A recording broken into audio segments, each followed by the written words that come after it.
Okie dokie. I am live. Hello, hello. Hope everyone's doing well.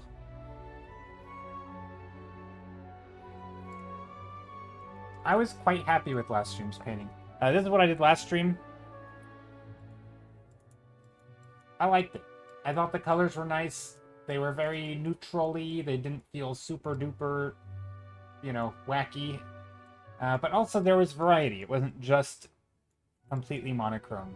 Like, it was still mostly like this reddish brown base, but it has a little bit of green, a little bit of orangey, a little bit of pinkish, and then some bluish stuff. Anyway, I thought it turned out pretty good. I'm gonna do another scene like this today, or not like this, hopefully not like this, but different. Different. I don't know what it's gonna be, but something different. WASD mouse. Happy lurking. Enjoy your lurk. So yeah, first things first though, I need to figure out what size of canvas I'm painting at. And what I'm thinking, maybe tall painting. That. Or even taller. No, that would be a weird. We could do something super wacky. I'm not sure if I want to spend a whole stream painting on a painting like that. I don't know how I would do that unless it was like a banner that hangs down. I know sometimes there will be I almost just ended stream on accident. I almost misclicked and ended. What was I trying to do? I was trying to turn on the webcam. Sometimes there will be like banners like that hang down, almost like, those like things you see on the side of castles, or whatever, just like things that hang down. So you can get some very like tapestry type long. I don't think I want to do that though. I do want to do. I gotta think about it. Gotta think about what, like. I was thinking that because I do a lot of scenes where sort of eye line, just sort of midway through, a little bit lower, so we tend to be looking a little bit upward. But oftentimes I make the painting sort of like the ground is still very flat, and also I can't undo. Anyway, but I was thinking maybe a painting where like there's like essentially walls here, and so we're focusing on we're looking downward, so it'll be a higher horizon line, but also like the interest is on the side plane, not also ignore that line, but the interest would be on the side of the wall as opposed to like on the ground, or I don't know. I just thought about stuff like that. Just kind of thinking about what kinds of paintings do I want to do, sort of like almost like archetypes of paintings, because like some paintings, if I were gonna paint like like a tall trees and mountains, I could do or buildings where we're looking upward or way downward. But I think if we're just doing like I don't know, maybe I'll paint just sort of landscape orientation, hamburger. As opposed, no, this would be hot dog. Hamburger is the tall way. Hot dog is the long way. Anyway, hot dog orientation of painting. So yeah, I think I'm gonna start with this. So let's just start time lapse. Turn it on. And now I'm just gonna double check. Time lapse turned on. Time lapse, it's on. I have made no strokes on the paint. On the canvas. Okay. So yeah, I'm not sure exactly what I want to do. Any themes people are welcome to suggest. Otherwise, I'm just going to jump straight in. I'm thinking I don't...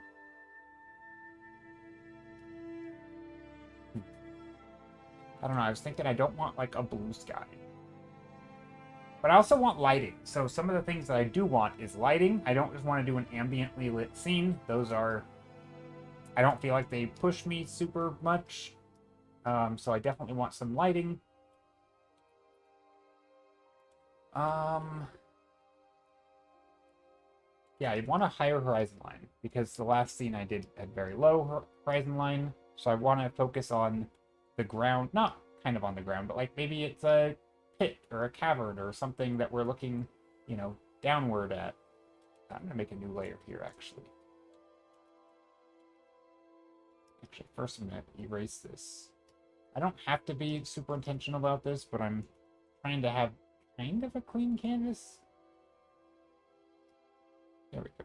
Yeah, maybe we're looking downward at something. Again, our eye line could be up here.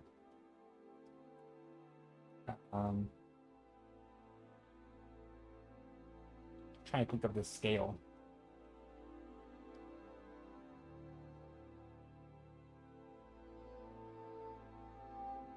Like, if we could put things that break this plane, right?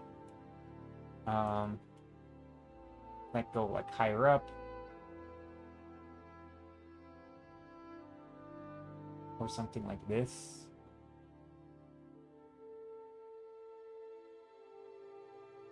This is like buildings or something. I don't know if I want to paint buildings, but we could turn these into rocks or buildings. I'm just kind of thinking about big generic forms where they might be. Do we put something in the foreground? See, again, this is a very specific scale already, whereas if I wanted it shapes to be more, like, I could make them bigger or smaller. I don't know. Lots of ways to set up a scene. Or like I could do the same type of scene, for example. Like if I wanted a building here, instead of making the building this big, I could just make the whole thing the roof of a building, right? And so the scale would change because there would be more, yeah, it'd be closer up, right? More detail. I don't know if I want to go that.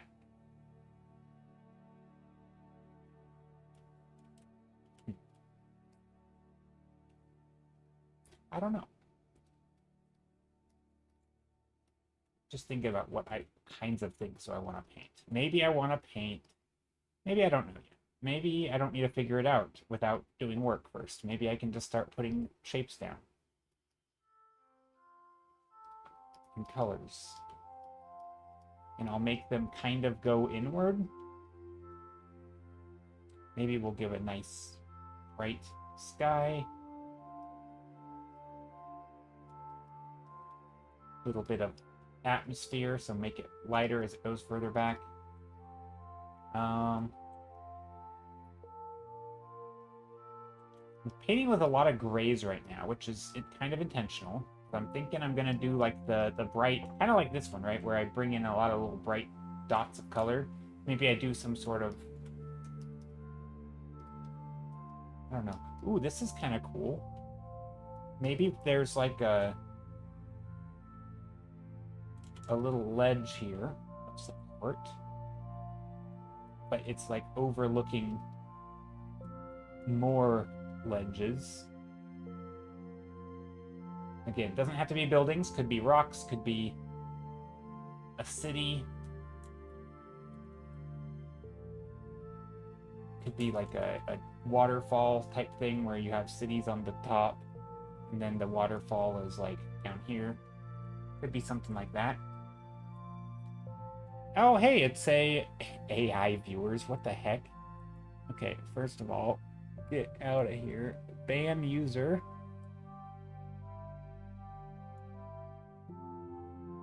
There we go. Banned. First ban in a while. I haven't had to ban anybody for a hot minute. Bots, I mean. Banning bots. I haven't banned a human in a very long time, as far as I know. Like, what? Okay.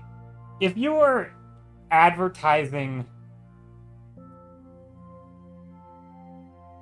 If you were advertising a ViewBot, like, hypothetically, and this was, you were in the shady business, putting AI in it doesn't make it sound more trustworthy, right? Like, that only makes it sound more sketchy. Like, does anybody see the words AI or the letters AI and be like, that really makes me want to use it? Like, that's worse, right? Than just, like, I can... Like, if you were... Hypothetically, if you were like, I could get you real viewers, or I can get you fake viewers.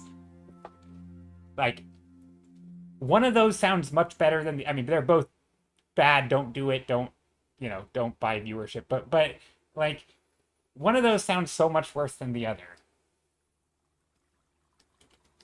Anyway, I feel like sometimes, like, there's secret marketing tech that I clearly don't understand because some companies, or whatever you want to call it, probably not a company, probably an individual, but let's just call it a company. Some companies will do things that are so, like, you know, like making people distrust them. Or, I mean, I guess it's not, maybe it's not, it's probably not secret marketing tech. Because, like, didn't they do that at the Super Bowl? That, like, a camera company, like Ring, I think, it was like the Ring cameras for your doorbell or whatever. They were basically like, we can use other people's cameras all at once and track things in your neighborhood. Like, as if that's a selling point. Like, oh, thanks. You can spy on everybody all at once and link them together in big, like, you know, eyes in the sky kind of deal. Like how, who thinks about that and it's like, oh, yes, that sounds great. Probably the same people who think you can buy AI viewers sounds like a good proposition as opposed to, like, actual view. You know? I don't understand. Maybe I never will.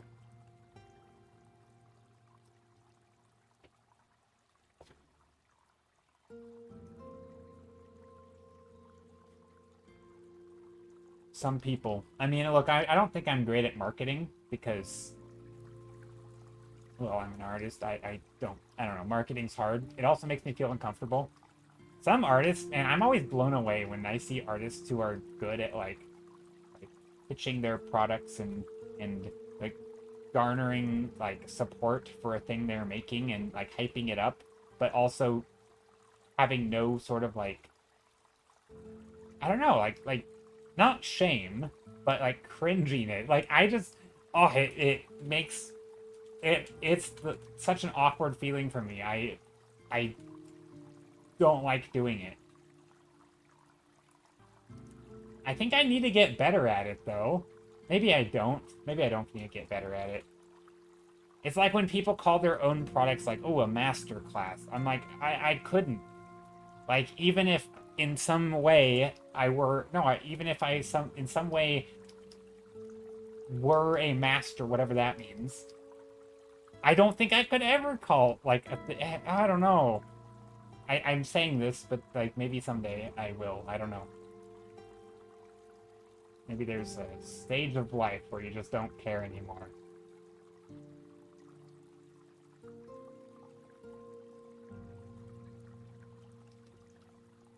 But yeah, I would like to get better at, like, a marketing, like, being better at marketing without feeling cringy.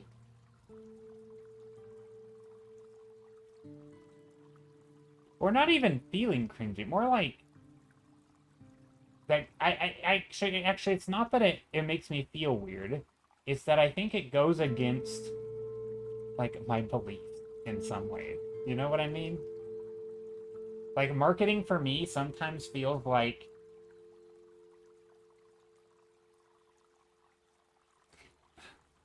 normally if someone tells you something, right? If someone says this thing can make you fly, and you're like, I don't think you should, like, trust a person just because they say a thing, right? That sounds shady. Like, don't trust a person without some sort of evidence, and, like, you know, you should kind of know what you're getting into first, and I don't know, like, there's some level of, like, way of approaching an unknown situation that, like, is just good habits, and I feel like a lot of marketing is not that. It's like the opposite. It's like, just trust us, bro, buy our thing, do this thing, it's genuinely gonna be the best money you've ever spent. And I'm like, does anyone actually believe that? Like, how could you truly make a claim that is like, this thing is, you know what I mean? Like, it's not to say that I don't believe in, like, a product or something, but it just feels weird.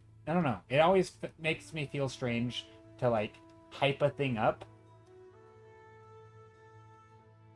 beyond just like, hey, if you'd like to, you know, spend money on this thing, you can. Here it is. Here's the thing.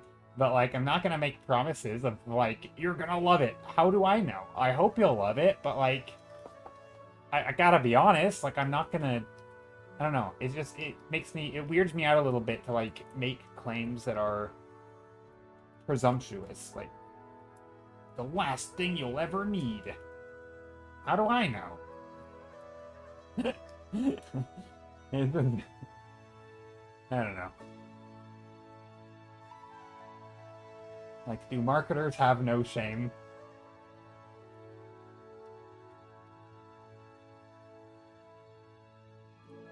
Actually, no. Again, shame isn't the issue. It's. Oh, it is shame. It's shame in like lying. Also, what am I painting? I don't know yet. Like shame in lying. Watch my stream. You're gonna love. Yeah, but it's.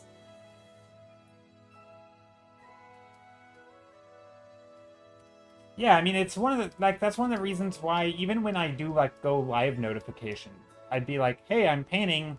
Come watch me if you want." You know, there are some things I would say like I think the community is awesome on Twitch. You know, and so I could like, I feel like I could talk up a product, like I could talk up Twitch, but I don't know if I could talk up my stream in particular, right? Like, I think Twitch as a whole, like the Twitch art community and just live streams in general, are great ways for artists to, you know, chat, hang out, share art, you know, all the stuff, maybe learn stuff. But like, I'm not gonna say like I am teaching you stuff, or like I'm gonna, I don't know, like I just don't know how to do it. I don't know how to do it without it sounding like I'm lying or being slightly disingenuous or dishonest.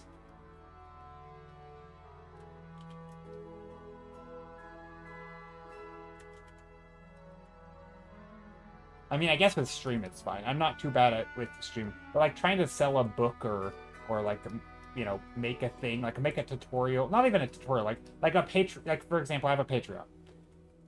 Trying to talk about it like you should inherently spend money on it. It's like, no, it's like a support thing, right? Like in some ways it feels like begging because I am not offering much. Like, I guess I do put out little things on there, like little stuff. But like, do I really think? I don't know. Like, not really. I don't think it's like amazing. You know, any like not compared to other artists who, you know. I don't know. Like, it's hard for me to even like, hey, you should support me on Patreon if you want. But like, I don't know. I guess it's just hard. I struggle with that stuff. Oh, I just tried to undo a thing and it didn't let me. Ooh, here's a broken bridge. Ooh, ooh, ooh.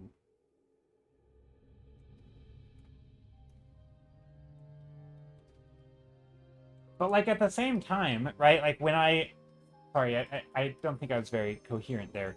Like at the same time, sometimes when I'm painting, I think some of my streams, like not in like a braggy way, but like I think some of my streams can be quite educational and like we have good talks and good discussions. And if somebody wanted to paint environments, I think there are some things that I have said or could say that are good and helpful for beginners, right? I think so. I think there is a like it's not useless, right? Whoa, face cam. Yeah, Decoy J. What do you mean, whoa, face cam? I've had a face cam for like a year and a half. Haven't I? Maybe more than a year, like 2 years now? No, it's been like at least a year.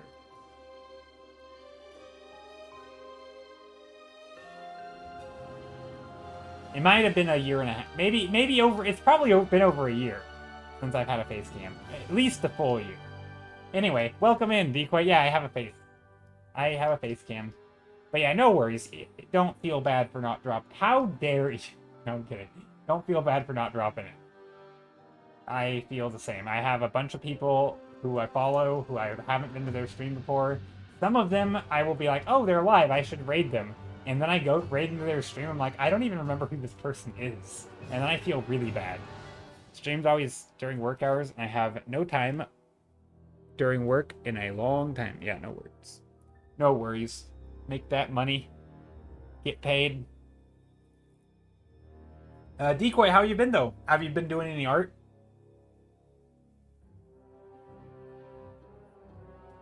Or just work. Work.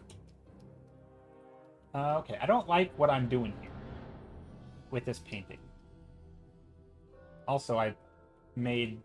You know what? Let's make shapes.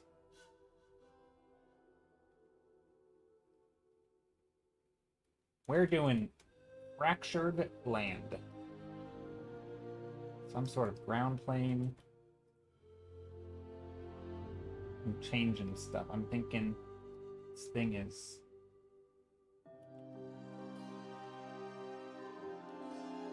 Ooh, what if we do this?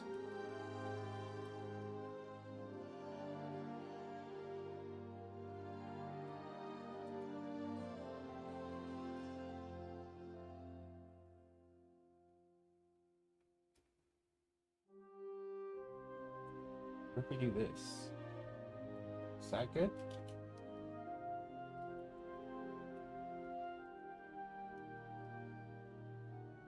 Nope, this is, we're doing the thing again. Hopefully getting promoted this year. Oh, nice! Not much. Dealing with risk stuff. Oof. Well, that sucks. Yeah, I also am dealing with a little bit of risk stuff. It's not too bad, though. Most days I don't even notice it. I think sometimes I sleep on my wrist funny, and then it hurts. Okay, so I'm liking that this is where the eye is gonna be, which means I need to raise this up. And then, I'm doing this without an undo button, by the way. No undo button today. Well, kind of. I have an undo button, but it doesn't work. I mean, it does work, but only for one undo at a time, just like last stream.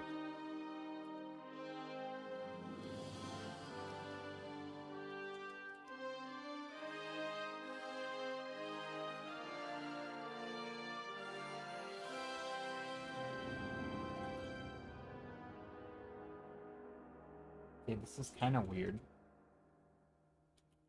Strange shapes.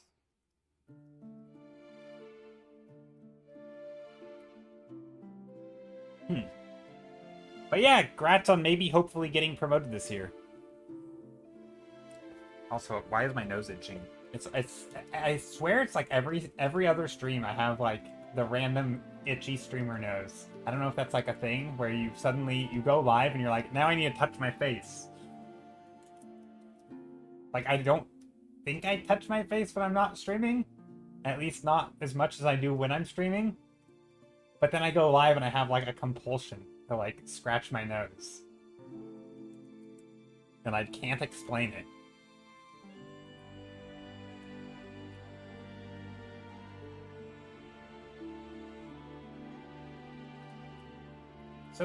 So speaking of scratching my nose, there we go. Scratch it with the tip of my stylus. But yeah, I think like what I'm doing here, I'm just making shapes very abstractly, and then I'm going to turn them into things. And I'm not sure what I'm going to turn them into, but I'm still playing around with color. Things I was supposed to happen last year, but you've had 5 different managers since May 2025, and the most recent one just left on Friday. Dang, it's going through a lot of managers.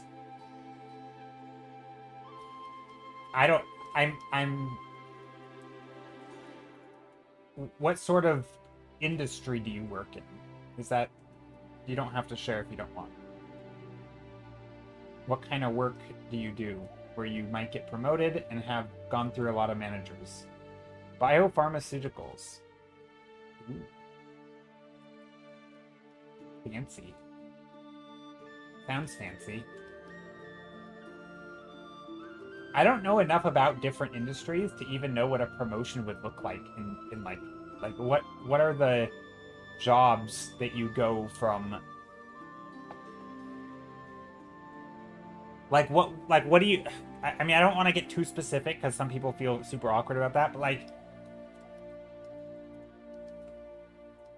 because like promotions almost always come with like more responsibility, and so would it be like managing more people, or heading projects maybe that are, you know, more important, or I don't know. I'm just trying to.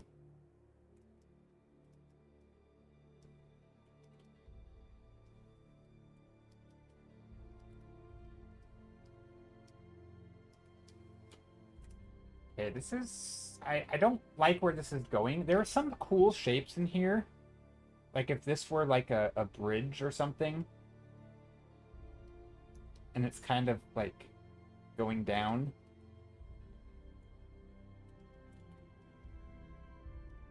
Maybe it goes this way.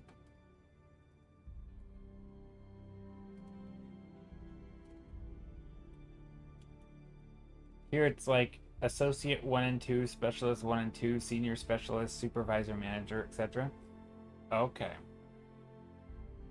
So you'd be like, go from an Associate to a Specialist. Or is that a different job? Or would you go from Associate 1 to Associate 2? I'm so clueless when it... I'm Specialist 1 right now. So you would go to then Specialist 2. Gotcha. I think that's what you're saying. Okay, that's cool.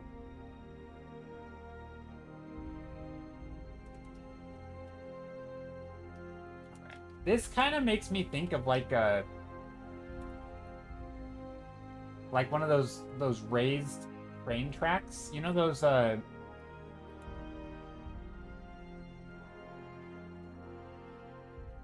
raised tracks. Also, it kind of makes me think of like buildings like this, because this is like a little circular, like a rampart thingy. It kind of makes me think of those raised train tracks. Yeah, like an aqueduct, exactly. Thank you, that's a better word. But I don't know if that's what the... so I don't know if I like these shapes.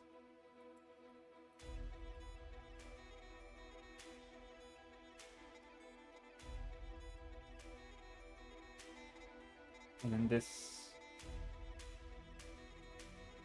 well, this we wouldn't really be able to see. Just making a roller coaster.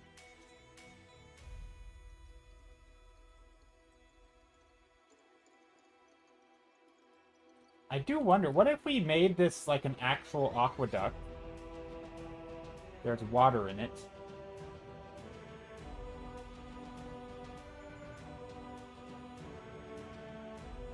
But then...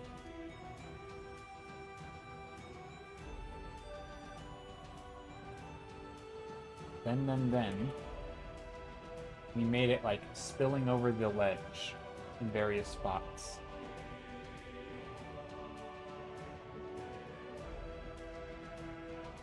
Or also, like, shouldn't there be... maybe there's buildings here? I don't know if I'm painting like a city or... oops. I'm kind of thinking maybe like a city.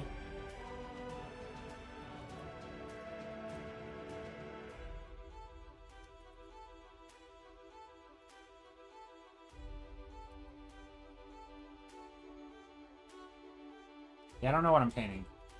But I'm doing this without thumbnailing, so, I mean, this kind of is the thumbnail, but I'm sort of slowly building it up. I don't know. We'll see how it goes.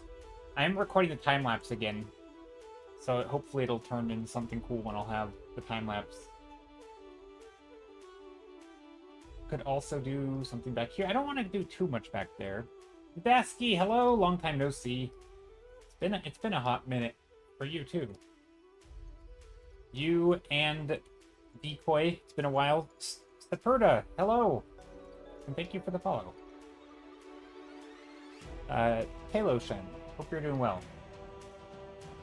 Okay, I'm not sure I like what's happening in this painting. It's just like the structure of the scene. Yo, cool stuff. We're seeing environment artists on this platform. It is rare to see environment artists on this platform. Yeah, today I am doing another painting, kind of like this one. So this is what I did last stream. It was a no undo stream, so I've disabled my undo button. Well, technically I didn't disable it. I have one undo. It's just to save memory because my computer struggles. And so Clip Studio, instead of recording like the last 100 strokes, it's just now recording the last one. So it just doesn't kill my computer. But I am recording time-lapse, so it's kind of fun to do like a one painting, no no thumbnailing. Normally I do thumbnails first, and then we pick one, and then we work on it. But I'm just jumping straight in without any idea whatsoever. So it's starting very abstract right now, but as we work on it, not this painting, of course, but as we work on this, we'll figure out where we're going. Not really sure where we're going yet. But when in doubt, add more colors, because maybe the colors will, you know, by association, I will think of stuff. Man, I wish I was as cool as Jason Arthur. No, you don't. Nope, I'm not. My cool level is not very high, and you do not wish that you had the same level of coolness as me. In fact, you probably have more, and more coolness. And so, you wouldn't want that downgrade. But I'll just pretend that was a compliment.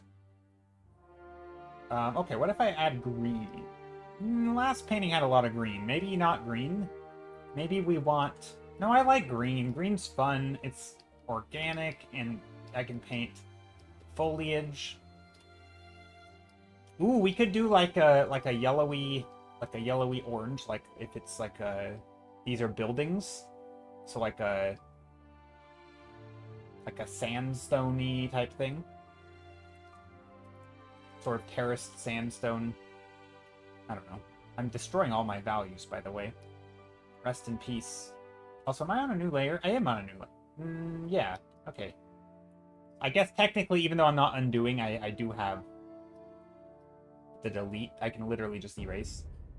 Blue-orange goated combo. It is a good combo, but I'm not sure exactly what we're doing yet.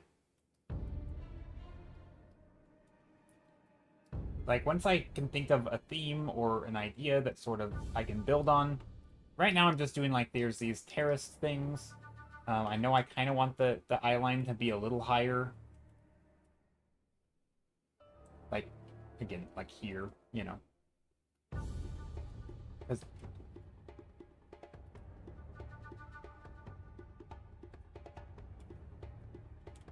What's this part? It's like an alleyway. Dark path. I just did an undo. Let's see. Looks like a Coral light scenery. Coral. Looks like a... I don't know what that word means. Polar. Oh, polar. Like, okay, it kind of... I could see it having... Especially if I add more, like, blue and cool colors, right? It definitely could be icy. Yeah, I can kind of see the icy vibes with, like, these jagged shapes almost have, like icebergs and stuff sort of, like, floating here. In fact, maybe that's what we'll do. Maybe we'll push it in that direction. That's a good direction to push in. I know a lot of times you get these super deep blues down further.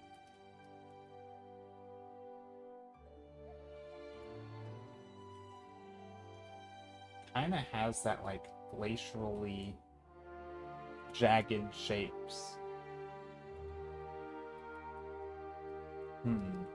Yeah, not sure about what's going on here.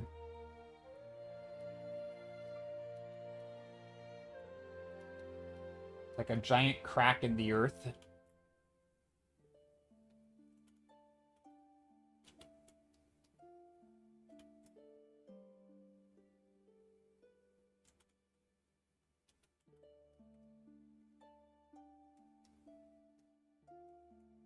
Now this is kind of weird. Maybe here we add like a... We could add like a... water or something.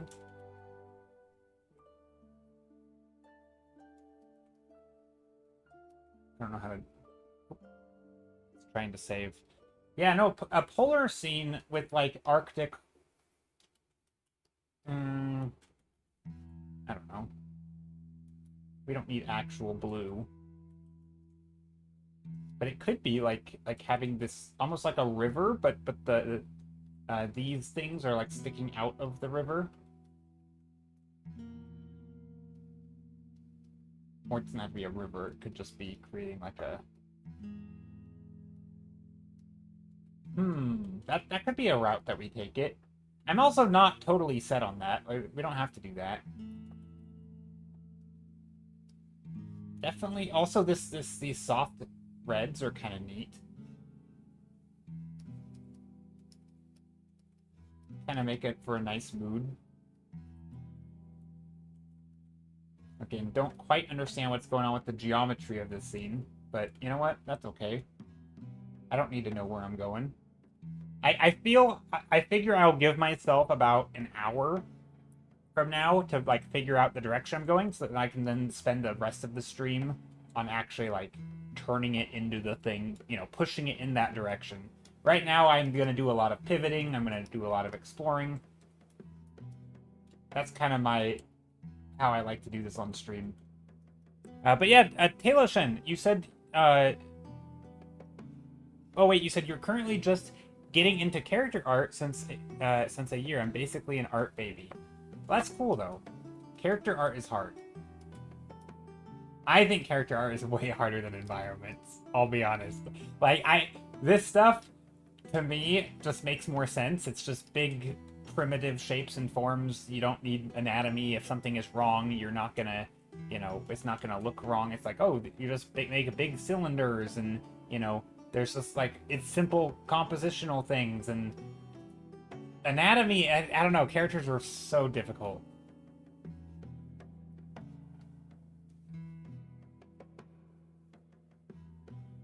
Kind of figuring out what it means to construct a body and getting a workflow.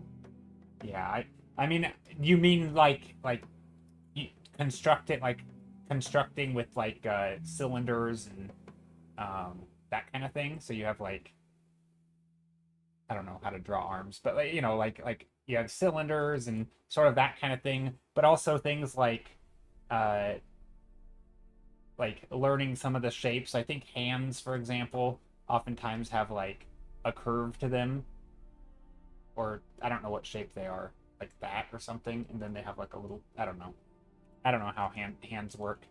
Different people have different I think like this part's supposed to be rounded, right? It's like that kind of. I'm just erasing. I'm painting right over the top of my painting, but I think hands have like a roundedness to them. I don't really know how hands work, but yeah, no, anatomy is super hard. It's one of the reasons why I like environments. Have you done any figure drawing yet? Me? I've done figure drawing, but I'm not good at it. Or are you asking Taylor Shin? Your most recent anatomy study was muscles? Yeah. I think for me, like, gesture is far more important than... Like, if I'm the type of person who wants to, like, eventually add a character... Like, let's say... Because sometimes I'll add little characters and blobs into a scene. And so I might be like, okay, well, here's going to be a character. And, you know, we'll just make him dark. And, you know, the general shape of a character. Typically, it's more, to me, about... like the gesture of the character. You know, are they leaning forward? Are they running? Are they, you know, like bending down to pick something up? And if so, like, what does that look like? You know, like what might that, I don't know, that doesn't look like a person bending down to pick something up. But like, you know, doing gestures so that you can get that movement across there, even in blobs, right? Even if it's just a blob of a character standing, you know, maybe you have someone, you know, maybe they're bending over the forward, right? And so you have like different poses or something. I don't know. Generally my characters are very blobby, and they're more just gestures. And the specifics, I don't really like get into the anatomy too much. It just stays a big blobby shape. You know, I might add some vague lighting on them. Like, okay, here's the back of, you know, or here's the top of the shoulders or something. And, you know, maybe they're wearing like a cloak or something. And some pants that are kind of weird shaped. And so I might do some refining, but mostly it's like, you know, just it stays blobby. But that's also because they're very small. They're not like the main characters.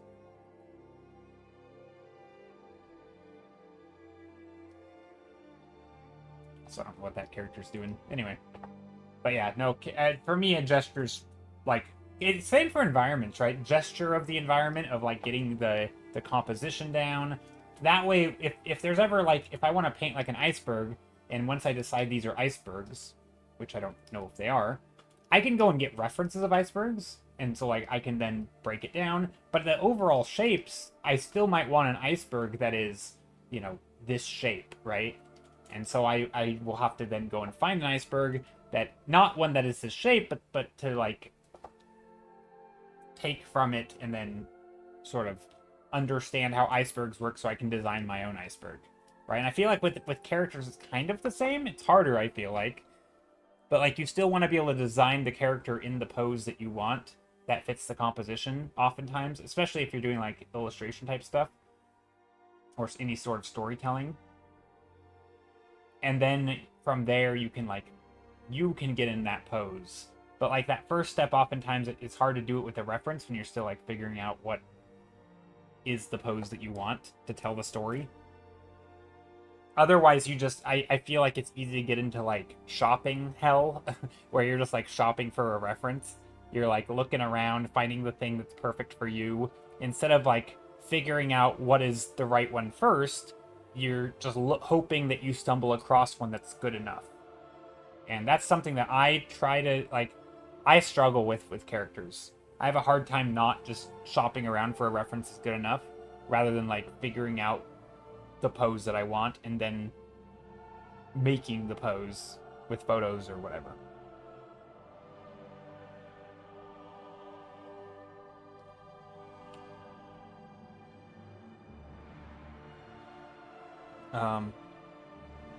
You want to get into animating one day. That's cool.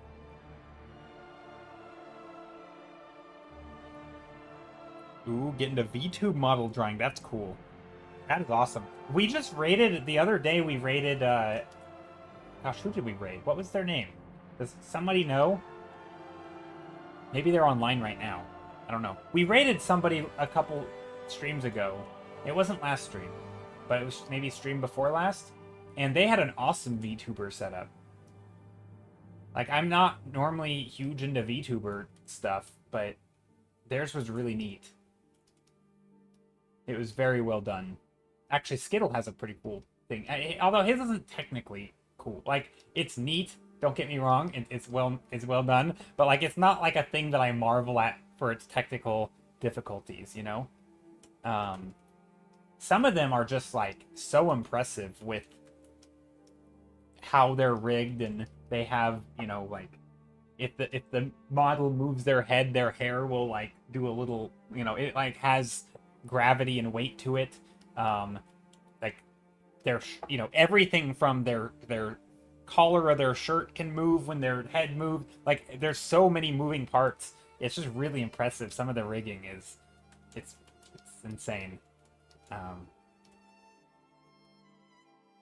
So yeah, definitely some cool VTuber models out there. I always thought it would be neat. Like I think if I had a VTuber model, I don't know if I would use it because I kind of just like having, you know, the webcam.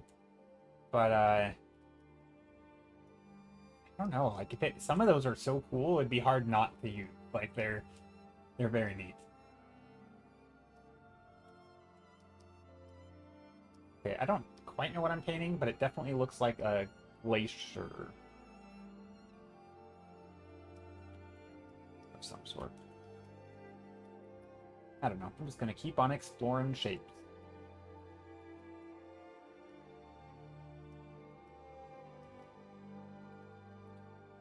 If a Discord exists, I could share some current progress. Oh, I do have a Discord, yes. We do have one. You'll have to, when you get in, there's a welcome page. It's just called welcome page, I think, or welcome channel or something. Basically, you have to go and click an emoji. Or you can just drop a link in, if you have it in a different Discord. You don't even have to join my Discord. You can just drop a link straight in chat if you want. If that's easier. I don't want to force... Most people are in so many Discords these days that, like... Yeah, you may not want to be in another. That's totally fine.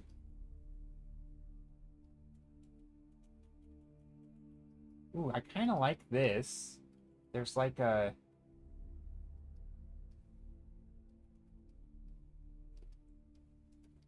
Hold up.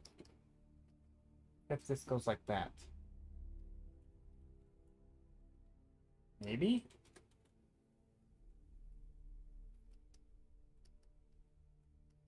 Maybe? We were getting somewhere. I'm liking the land formation here that I'm making, kinda. It's like a little path. Okay, now we're gonna go down further here. Start just drawing form, I guess. Okay, now I'm thinking it's maybe not glacier. We're kind of I'm pushing it in a direction. I'm not sure where I'm pushing it. Okay, let's take a look. You sent the works in progress and sketches. Okay, let me take a look.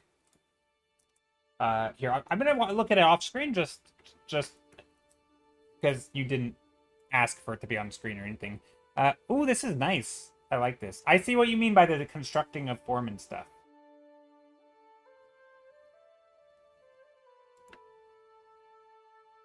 Of your first OC you're doing. Cheetah demi-human. Okay, I've heard the term demi-human. I have no idea what that means. What is a demi-human? What, like... I don't know what demi means, I think, is my problem. I don't know that word. Like, I know demigod, which is, again, I don't... It's like a little... Like a little god? Or is it like a something else? Like a not a god, not completely. Or wait, what? I don't know what that means. What does that mean, even? Basically half-breed? Okay. It's a So a half-breed between a human and a what? Oh, a cheetah. Okay, because it's a cheetah person. Gotcha. I'm... Sorry, I'm dumb. I should have put 2 and 2 together. Yes, okay. Gotcha.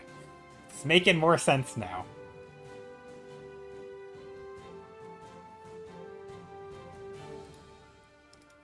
But could you not call it a demi-cheetah?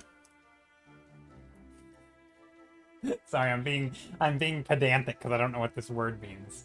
But like if it's, for example, if a demigod is like, let's say, half god, half human, isn't that also a demi-human? But...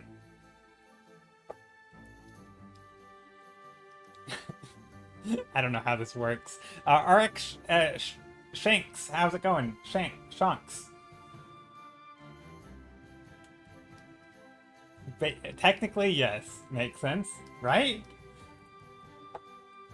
And I feel like demigod sounds way cooler than, like, demi-human, right? Or demi-cheetah. I guess demi-cheetah sounds kind of silly, too. Demi-human makes sense if it's, like, half human, half something else. Do you typically refer it to the part that is more, like...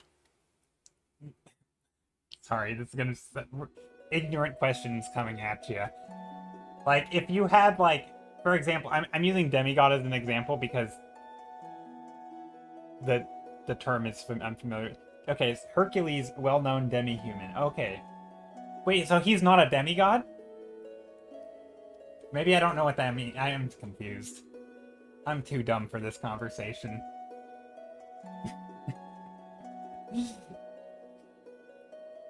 He is. Okay. So he's both. He is half human, half god. Okay.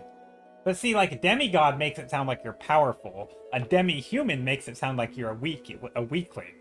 To me, anyway. Like, demi makes it feel like you're half of the thing. So the more powerful thing, like if it's something that's strong, like a god, so you're a demigod, that makes you sound like a really, like, maybe like a weaker version of the god, but you're still like a... In that case, he's powerful, right? Because he... I don't know, maybe I'm confused. I guess it kind of makes it sound like a weaker version of it, right?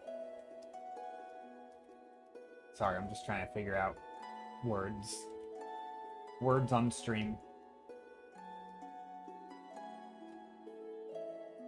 I mean, if you want to refer to my OC as something, I give him Speed Spirit as his nickname. Ooh. That makes sense. Because he's a cheetah.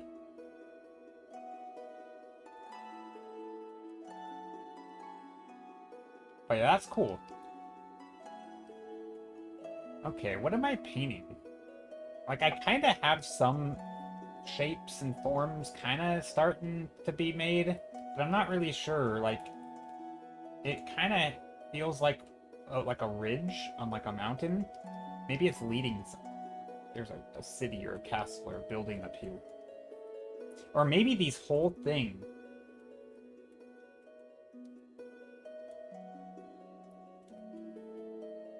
Shen can also mean spirit as a definition. I think I knew that because in League of Legends, there's a character named Shen.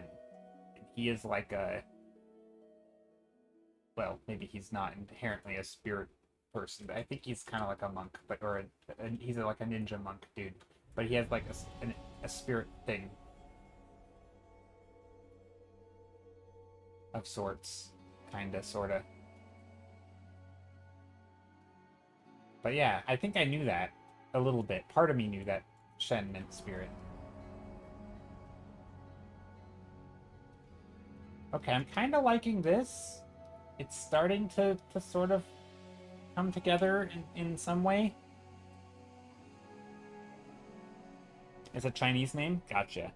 A decoy says, I think you would usually use it where, like, the thing that is the base is what you put after demi. Interesting etymology. Yeah.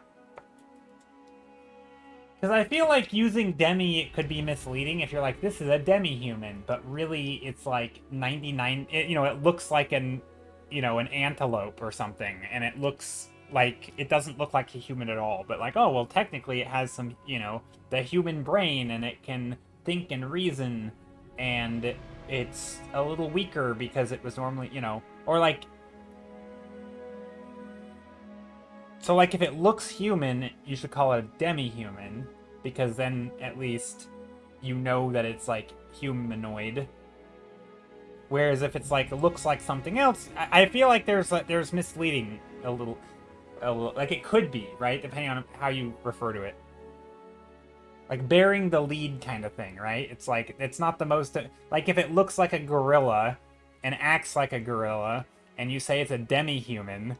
That's a little bit misleading because, like, the human part isn't the important part there, right? Like, it's clearly the part where it looks and behaves like a gorilla. But, like, in Taloshen's case, is clearly humanoid, right? So I think demi-human makes sense. It's not misleading because it more or less looks like a human, but it has, like, cheetah part. It's like, it has part cheetah.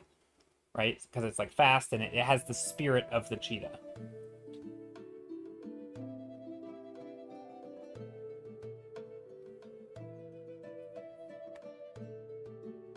Quasi-human? Yeah, maybe. I don't know. This is above my pay grade. Okay. What am I doing here? Let's keep playing around with colors. I'm still experimenting a little bit. Like, what if we put yellows? I mean, no. Ooh, oranges. I do like my oranges. Orange and blue we were talking about.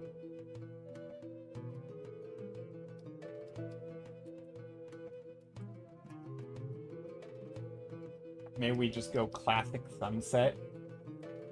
No, I don't think I want a sunset. Maybe we do a little bit, but we...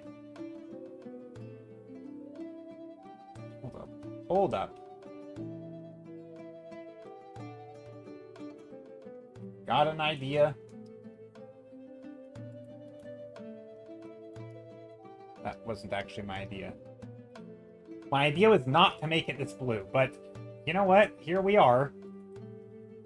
Let me just tweak it a little bit. I did not mean to do that, but I like it. Sometimes happy accidents. The music fits well for the painting. Thanks. Yeah, so I'm thinking, like, okay, so, like, what if there's, like, an icy top, an icy peak? Maybe it's, like, a temple or a place. Like a place of ice. I like the blue. I like the blue, too. It's kind of neat. I think I want to be a little sparing with it, though, and I might already be going too overboard.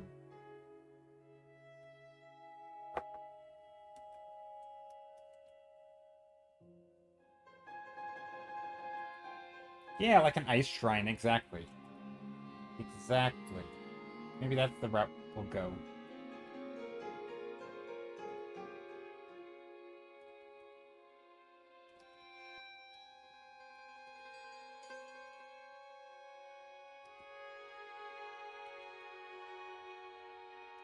Don't know what's going on over here, though. We've got to figure that out. Feel like this, kinda.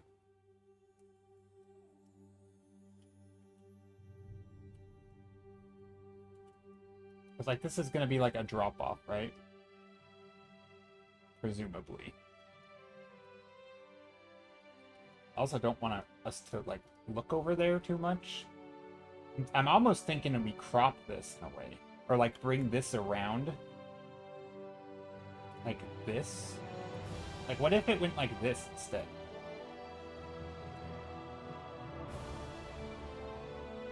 I mean, that's kind of cool. Because then we can focus our attention in here a little bit. Also, I can't undo that. I can erase it. Yeah, this feels like where the composition is like...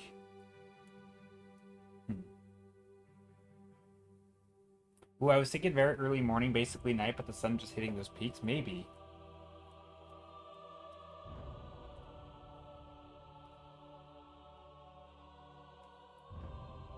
Hello, good day. The music fits really well with the painting. Hey, Giraffe, hope you're doing well.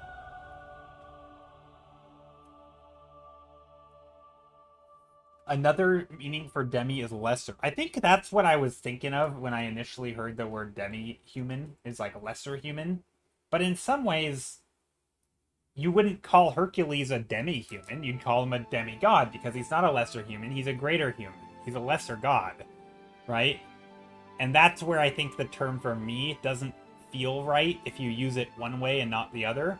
Like, there's like a value judgment, right? Like, if you said this is a, you know, if you called something a demi-human and their second part was like a god, you'd be like, well, how are they a lesser human? Like, in any conceivable way, they're a greater human. Unless you're defining the... Yeah, I don't know, it's weird. So I think that's where I got hung up, just like, that's kind of... There's a vibe with the word. But yeah, I'm trying to think about what I'm doing. I like how a lot of my streams just turn into me not knowing what to mean.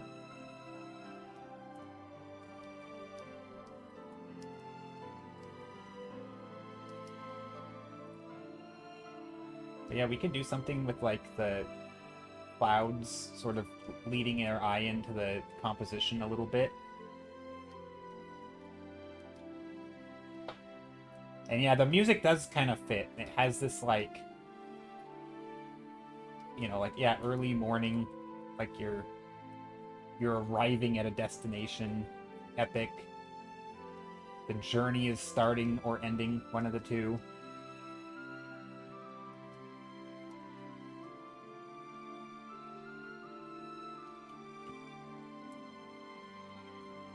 I saw the hat behind you and was like, what the heck, have you been wearing this little hat the whole time? You're not the first person to ask that. Yes, there is a hat. A little hat. No, it's not a little hat. It's a big hat. I don't actually wear it. I have worn it on stream. I've never worn it outside of stream. The only time I've worn it has been on stream. Yeah, I don't really wear straw hats, but I have one. It's fun.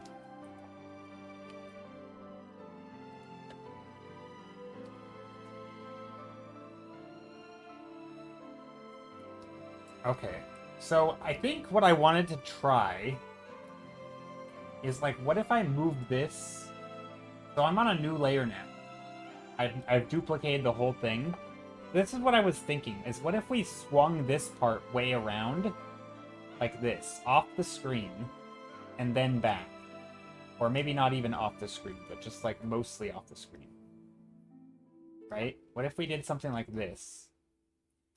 This would do something different, right? This would let us lead the eye inward.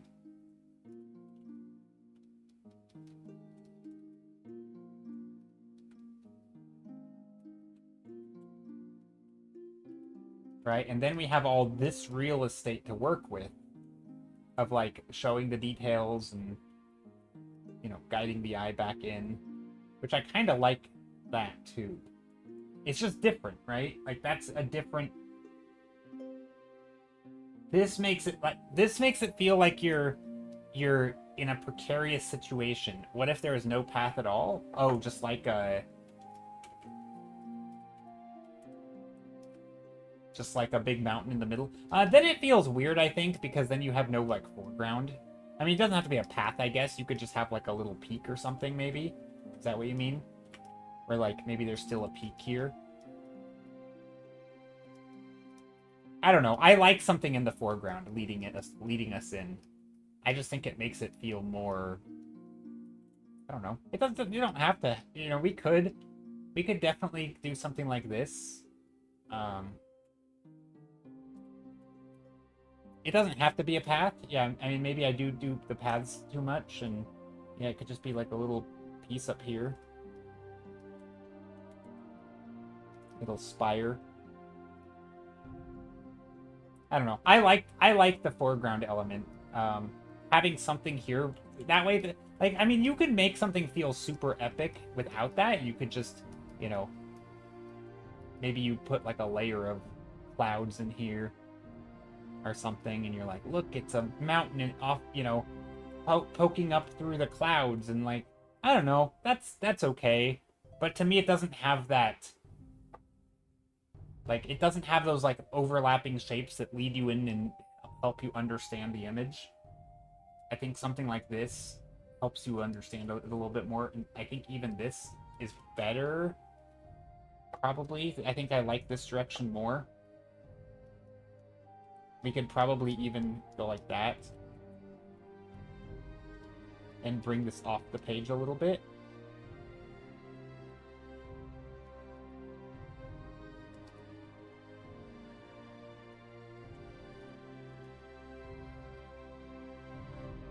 You're gonna head out and focus on some writing. Ooh, good luck, Decoy.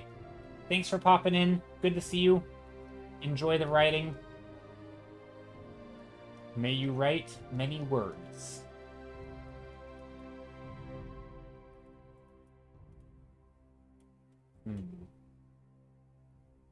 Now, see, if we do this, now I'm thinking, and I'm going to duplicate it again, is we move this over here, right? So now we're kind of... Whoops. Why can't I make a selection? Probably because my computer's trying to load.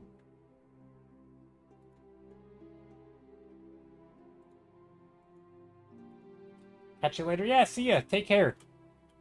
So yeah, now, so what if we do something like this and move this over? So now we kind of have like that lead-in.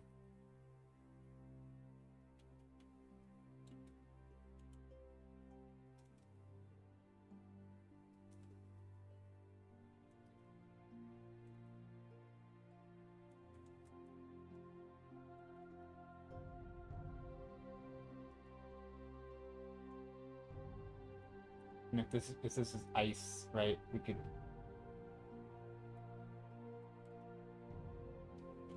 See, I don't know. Do I like that more than this? I mean, this one definitely feels different, right? This has like a precariousness to it, you know? I actually think I like this one better. I'm gonna stick with this version. I like this precariousness of the... Like, it feels like you could fall down, right? It's sort of, you're on the edge. It's not exactly a safe place to be. In some way, I think it makes it feel a little bit more... Yeah, it's more dangerous, just more grand in scale.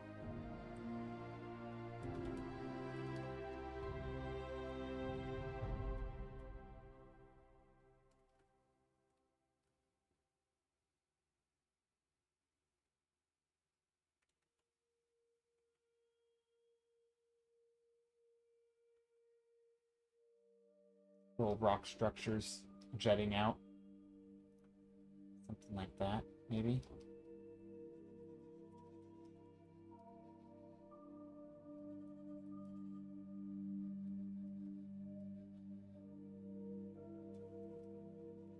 I think that one doesn't need to be blue. I don't want to draw the eye with the blue if I don't need to.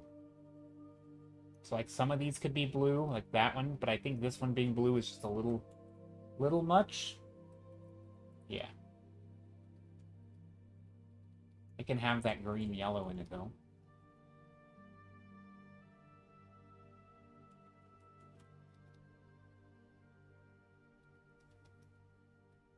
I like this. I like where this is going. I do wonder if I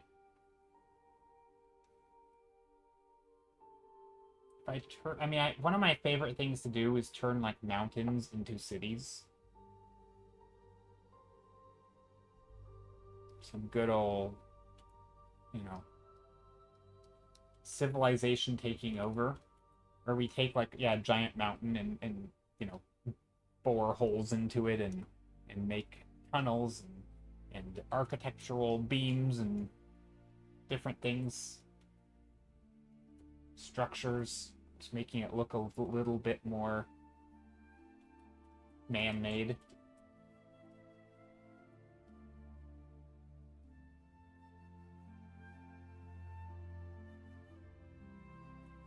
Little pillars and stuff.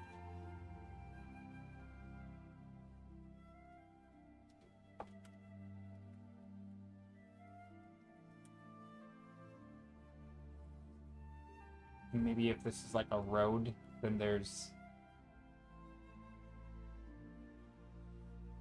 guardrail. I mean, I don't know how small we'll be able to see, but yeah, I don't want to do a lot of detail. But like, what if we were to put like an area up here?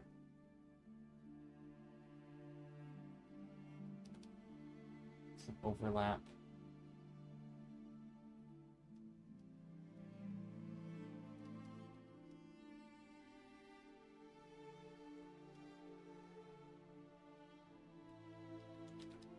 I want these things to be the biggest thing in the image, so some nice silhouettes here. And then maybe we can put some shapes, smaller shapes back here, but just like way off in the distance. So I'm trying to add like that fog, that atmosphere.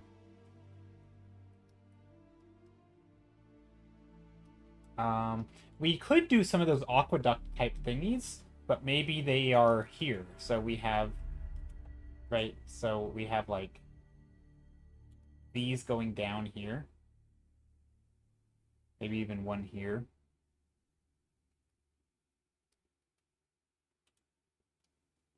Kind of turn into a city. I don't know. Lots of stuff we could do to this. I got some time. We're only an hour in, so I feel like for an hour of painting, we're making good progress. Sort of sketching, coming up with an idea, seeing where it will go. But yeah, I like this part where we can get these really, really long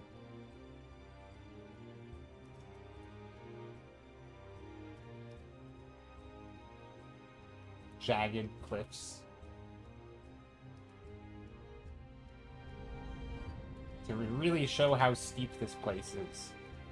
I think it's kind of neat. And maybe there's some, again, there's some additional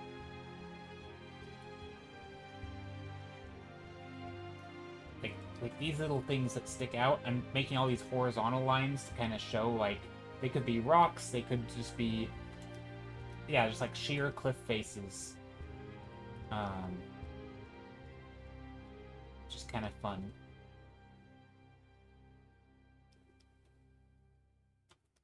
Like, you could walk out on this ledge, but, you know, it'd be pretty sketch.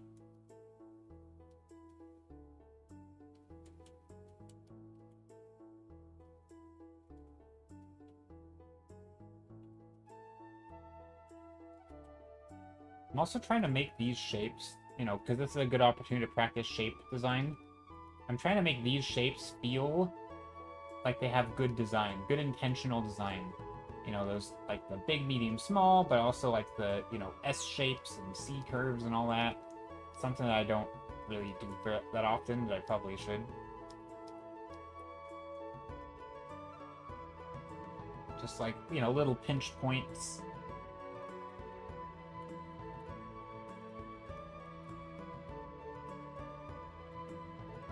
I think if I do it well, it'll look cool. But also trying to, like, make there be some consistent design language and the shapes.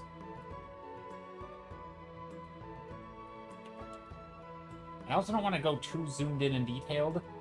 Okay,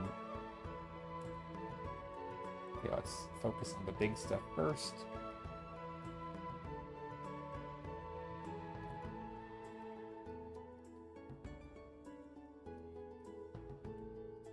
A little dark, isn't it? Maybe? It might be a little dark. Hey, welcome in, Ronald! Ronald P. Maxwell. Ronald 30 Cultist. Hi, Cult of Ron. How's it going, Ron and the Cult of Ron? Cult of Ron, how's it going? How goes your cult and your stream and your day? For those who don't know, Ron does world building. Ron is awesome at world building.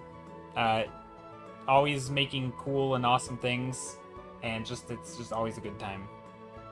Always inspiring, too. The longevity of Ron's world and, like, continuing and building on stuff. It's just so cool.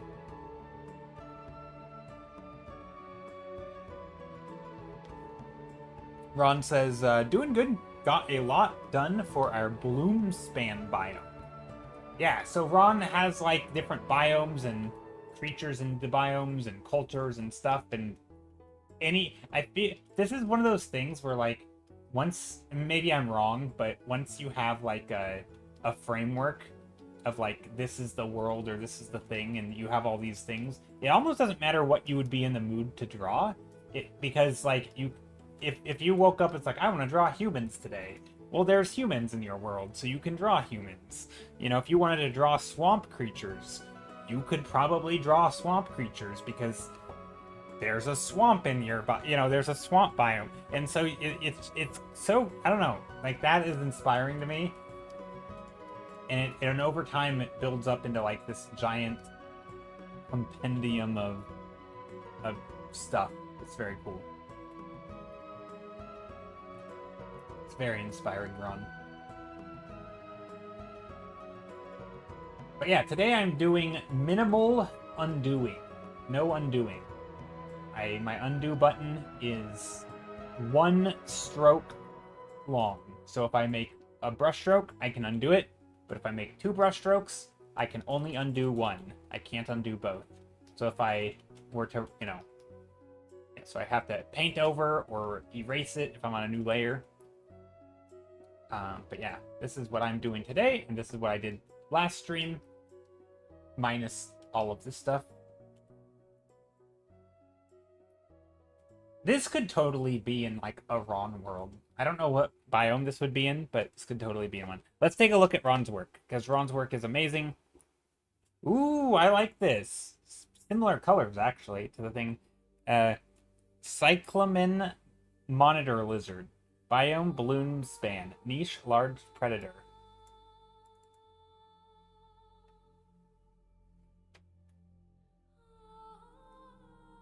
That's amazing biome work. Thanks. This is awesome, Ron. I like this a lot. This has very similar colors already to, like, even what I'm painting, right? These two have very similar color palettes. You have like the creatures and where did it go? The creatures, and then like the flowers is the pink, and then it has like the earthy tones, the green. It was not intentional. It senses prey by feeling vibrations on the petals of leaves of its body. Ooh.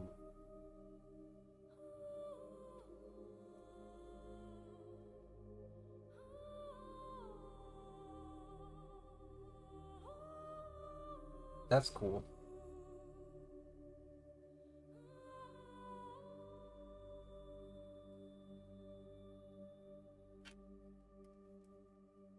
I like that.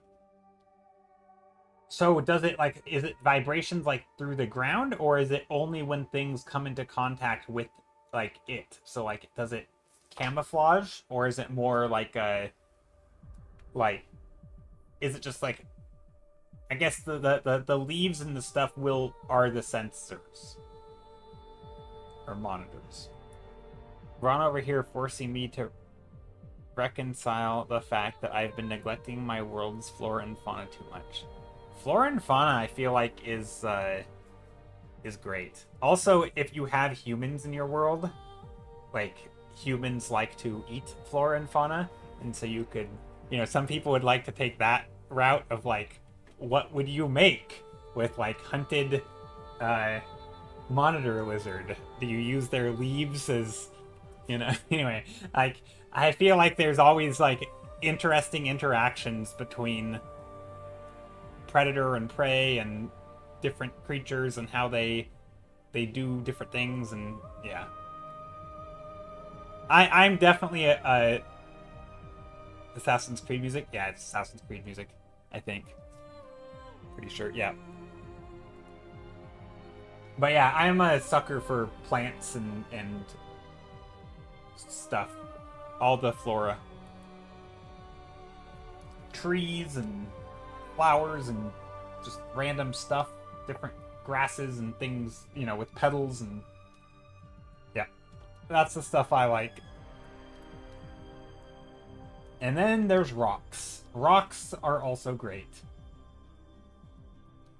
One of my favorite things in environments are definitely the rocks. Just cool formations. It's like just pure sculpting and playing with, like, it's almost like playing with clay, right? Because the rock formations is just like the forms and the shapes that everything else sort of exists on top of on Earth, right? And so you want something that lives in a valley, well, you can make a giant, valley in your environment, and you can be like, okay, there's creatures that live in there, or yeah, it's, I've always liked it. Rocks are neat. Ron says, in most RPG settings, flora gets really overlooked in favor of monsters. I really try to balance. See, I think you're right. I think you're totally right. They totally do get sort of overlooked. Probably because if you're like reading, I mean, I know you said RPG, but if you're reading stuff, then it's probably just boring to go on to describe all the plants. But also, like, I always liked the interaction between environment and creature, or plant and creature, or environment and plant, right? Like plants that, climb the side of the cliffs, which might also provide like nesting for some birds or something that lives on the cliffs, right? Or they, creatures who hide inside of a flower that is, it blooms at night, or it opens up at night, and then this creature hides in it during the day as cover, and there's like a relationship, just like in the real world, where different creatures, certain types of birds will live in certain types of trees, or they eat certain types of berries from certain trees, and so there's like this relationship between the forests and the trees, and then the birds. Anyway, and I like that. I like that sort of interaction between flora and fauna, and environment and birds, or environment and creatures. they don't exist in isolation. Like if there's an animal, like I like that in yours, Ron, you put like, you know, it's a predator. And then you could probably think about like, okay, well, what kind of thing does it prey on? Right? Like probably things smaller than it because it's 6 feet tall. But like you said, if it's feeling vibrations through its leaves, maybe it lays flat or something and it just senses until like a mouse scurries by and it just snatches it up, right? Like that would be a way that it could hunt. And now you know.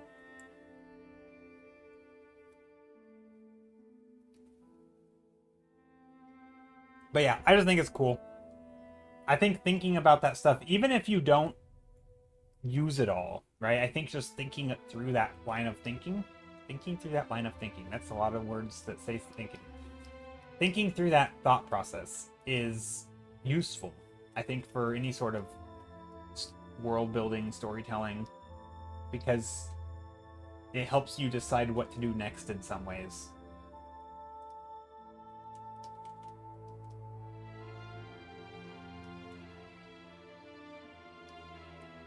Probably because the interaction between player and monster is really straightforward. For Flora, you kind of need a potion system or something to make it important. Yeah, that's true. Yeah, in RPGs, it definitely makes sense.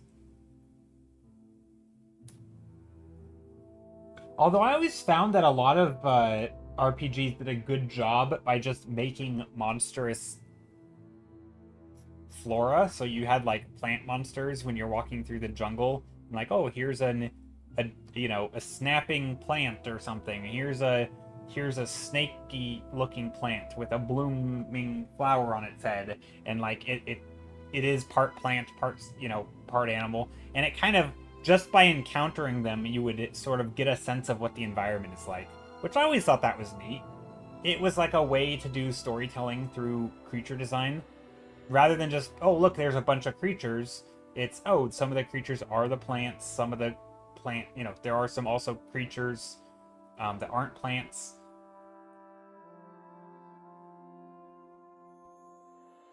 But yeah, that's definitely a harder thing to do, it feels like, in RPGs.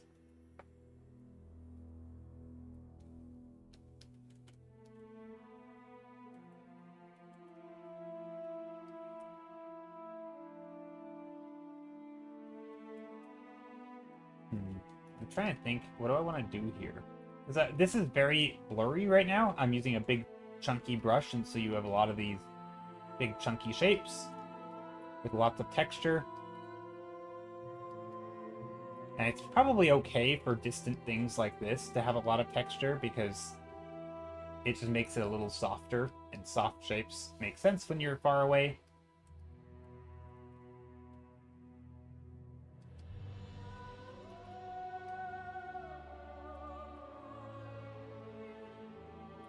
I do feel that it feels dark.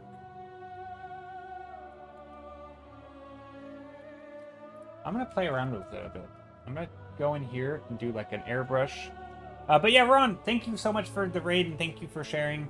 If you've got a raid and run, or raid and fade as they say. The mysterious they, as they say. But yeah, if you got a raid and run, feel free. I totally get it. But thank you again for bringing your community over. Yeah, I'm trying to play around. Do I make this misty or foggy?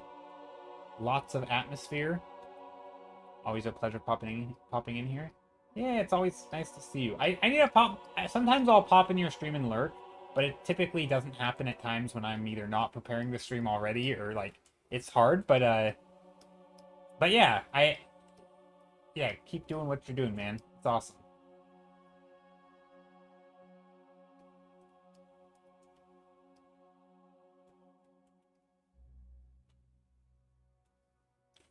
Kind of like, I think just making it foggy doesn't... feels lazy. It's like there's got to be a better solution. Maybe a little bit of atmosphere. I kind of feel like I need some direct light. And that's actually what I was trying to do with the blue, but I kind of goofed up. And I think I wanted like a light blue. So like, not that. That's too bright, right? But something like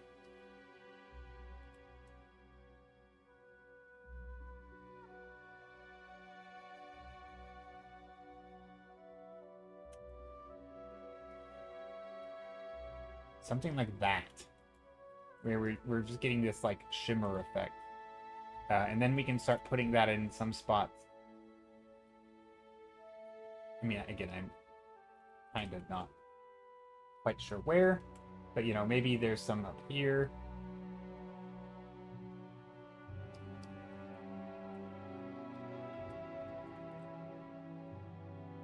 But only in select spots.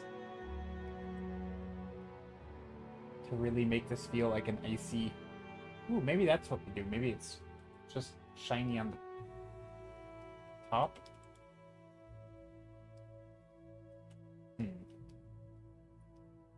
I don't know. Lots of options. When you don't know what you're painting, it's nice to just explore things. Maybe there's like a cart, you know, going down here. I think I've tried to paint something like this before, but carts are hard.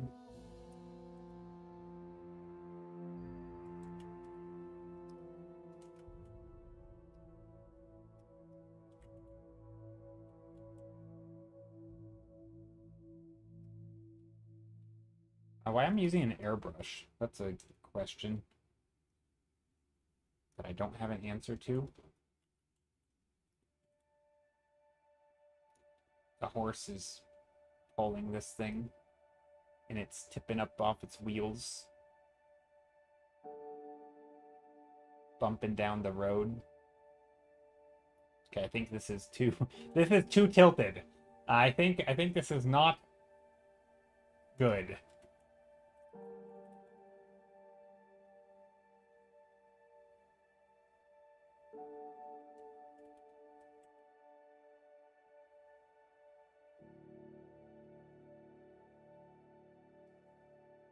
Got an animal here. A turtle. A very fast turtle. Probably not a turtle.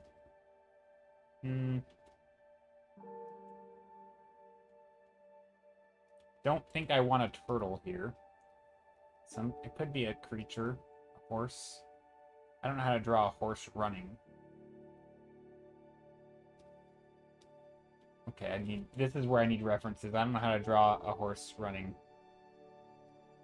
I can't even get the gesture of it.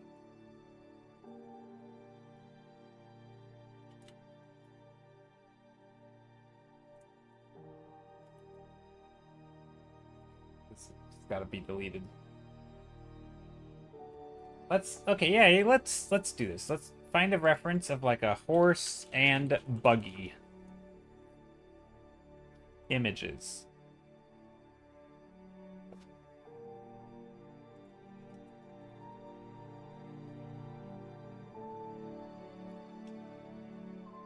Gonna grab a PureRef file, which is, if you guys don't know what PureRef is, it's amazing and everybody should use it. It's perfect. It is a great program. It basically just lets you drag and drop stuff.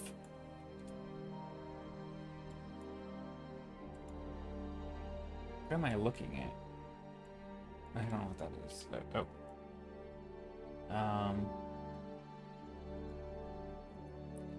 This... I don't know what we're looking at. Is this AI? I can't tell. I hate that I don't know what is real and what isn't real. No, I don't think that one is fake. That one was real.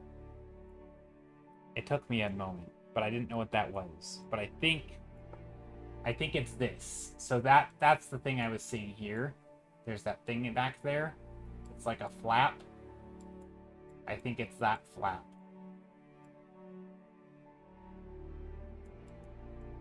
But anyway, little horse and buggy. Just using it for, I guess, some perspective stuff, but also just shapes. I don't know if those are the shapes that I want.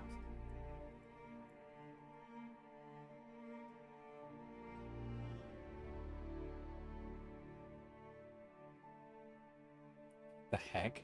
God, I hate AI so much.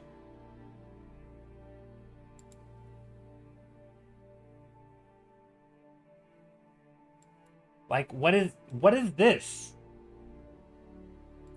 Why is this appearing on like I Google horse and buggy. Where? What are we looking at? Random buggy with somebody like in the front, but also facing away from us, but also like it's not connected to the horse. Like, what are we looking at here? There's 3 wheels, but only 3 wheels on this thing. There's one here. Anyway, it makes me mad because at first you're like, at first glance, you're like, oh, it kind of, there's sort of a horse. Also, the horse is massive. I don't know, feels even bigger than it would be in real life. Anyway, I don't know what we're looking at. It drives me crazy that that's the thing. Oh yeah, it's 100% AI. 1000% AI. It just makes me mad that it's like third result on Google search. Why is it even there? It shouldn't be there at all, let alone high up in the search. Anyway.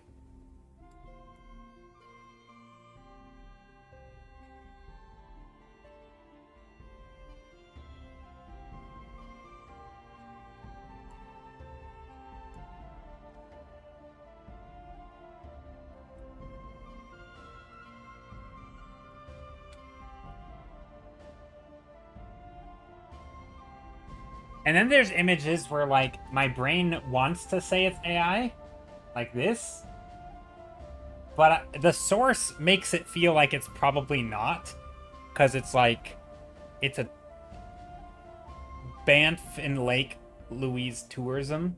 So, like, if you're going to be advertising tourist locations, right, like, presumably you wouldn't be giving AI, but it feels like it. Like, it might not be. I have no idea, right? I don't know.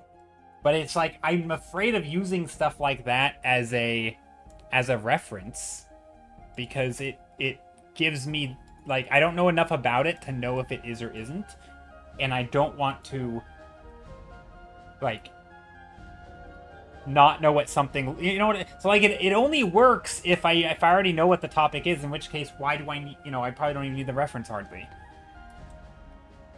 Oh, what a waste of time trying to find stuff that isn't flop. Anyway, Chromier, thanks for the follow. The anatomy of the horse is weird too. Yeah, for sure. It's like tractor pull vehicle. They should at least give us an option to filter that. Well, yeah, but a lot of times, how is it gonna know? Unless you're posting it on an AI like image site forum slop machine, right? And it knows the source, and it can just assume that everything from this source is slop. Then, like, but like, how is it gonna know? They don't. AI detectors aren't even that great half the time. They don't even know. Like, they thought Skittles artwork was AI once,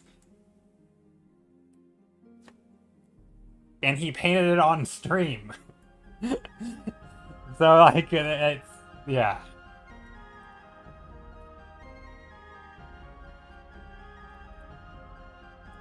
It just makes it hard.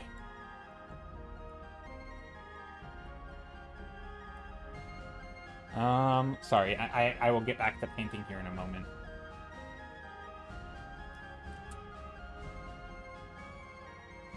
Okay, back to painting. I was just looking for some horses and carriages because I thought it'd be cool to have like a horse and buggy going down the road. And again, I'm not trying to like make it perfect. I just, you know, it's like one of the easiest but also most avoidable mistakes for an artist to make is like you're looking at something, you know, it's like referencing someone else's artwork and then copying their mistakes, and then everybody understands that you just copied another artist because you clearly didn't, like, you know, like they made this very specific mistake and then you copied that. Like, it's that kind of thing where it's like, why use this when you could just use a real image that doesn't have those mistakes? And if you don't know what those mistakes are, it's hard because you might sort of end up copying it. So anyway.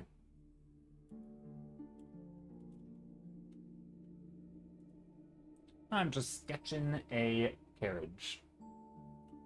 Carriage here, square. Eye lines up here. Kinda. Kind of, sort of. Actually, it's probably like here.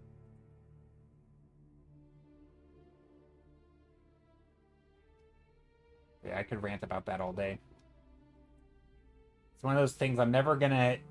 Because I have existed in a time before AI slop flooded the internet, I'm pretty sure for the rest of my life, I will be annoyed at how bad the internet is when it comes to, like, doing a basic Google search for pictures. And even if there's ever a time where I think the problem is fixed, there will always be a bit of doubt that, like, if it's a subject that I'm not familiar with, that I can't trust my own eyes, because how will I know? And that's just sad.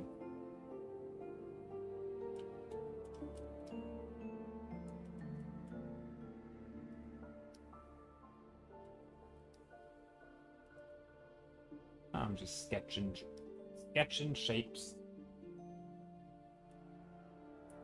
Kind of thing do I want? I don't know.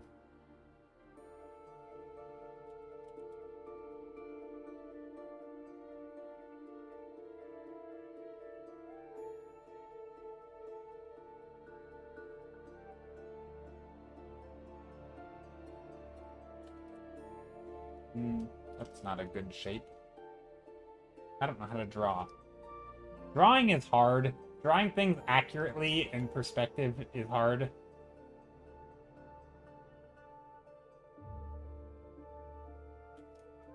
I feel like that's not bad. A box.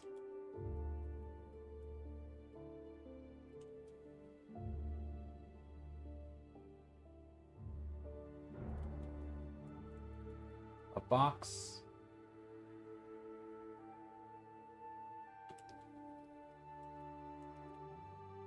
I mean, I probably should put the horse in here first, right? That's you know what, that's a better idea. Let me draw the horse first, because that's what the thing I'm gonna get the most wrong.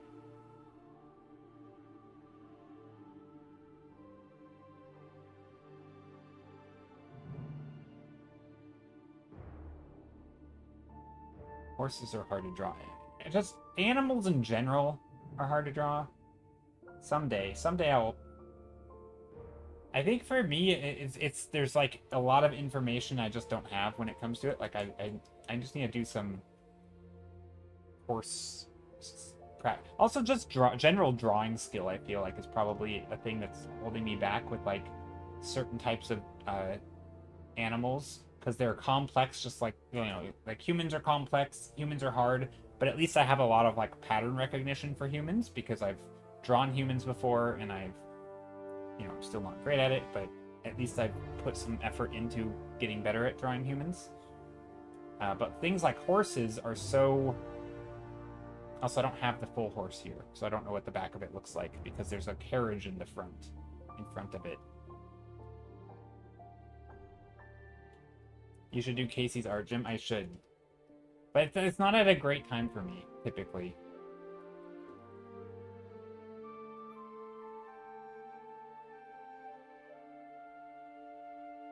But yeah, I should.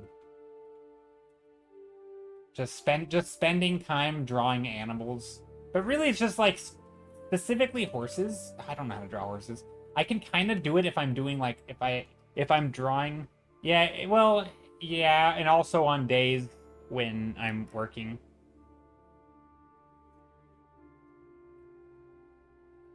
So if it's like today, what did she stream before today? Or like today, but earlier? Like earlier today, some Mondays, today's Monday, right? Some Mondays do and don't work.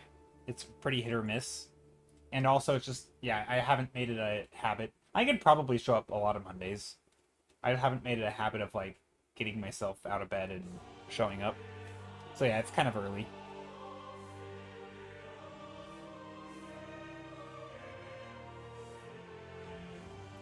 It probably doesn't help that I don't actually have a carriage that I like the design of.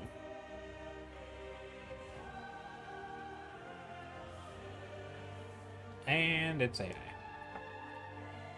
Can I get like a real old-timey horse carriage? How do I filter this crap out?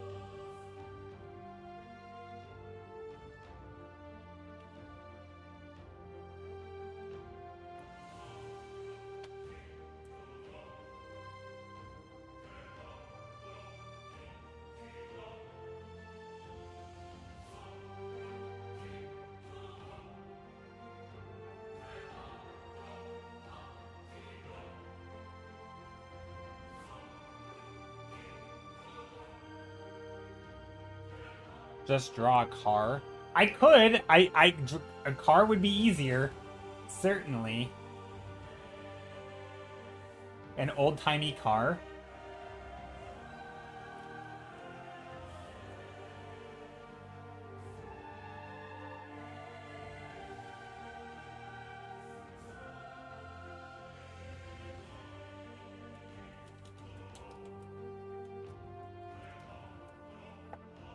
A car would be easier. Don't you like modern cars? Don't I? I don't really like cars at all.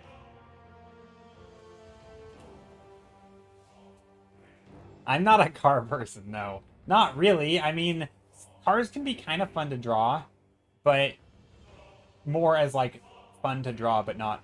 I don't know. I couldn't tell you, like, if I saw a car driving down the road, I don't think there's a single car where I would be like, I know what type of car that is. I don't think I could name a single kind of car if I saw it. Like, oh, that's a Mustang. I don't know. Even like that's a Honda or something. I couldn't tell you. I'm yeah, no. You mean visually? Oh, no, I don't know. Cars, yeah, cars can be okay, kind of cool visually. Cars to me are cool visually like a windmill is cool visually. They're not like, oh, that's a really cool looking car. They're cool in the sense that they are an object that it has movement, and it is a different shape than like a human, right? In like in a sense of a painting, it's a, you know, it's a cool, interesting object.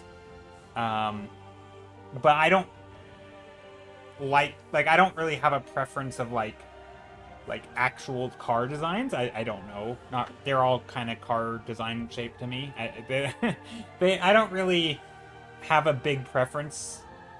You know, some of them have more of like a sci-fi look, and some have more of like an old-timey look, like the associations. So obviously, if I'm painting an image that feels more old-timey, then like if something fits the mood, I think it'll look good in context of that mood. But like just in a vacuum, I don't really have a preference. I think some of the old cars look kind of dumb, to be honest. But also in the right setting, they can look cool. I don't know. I don't. I'm not a car person. So it's.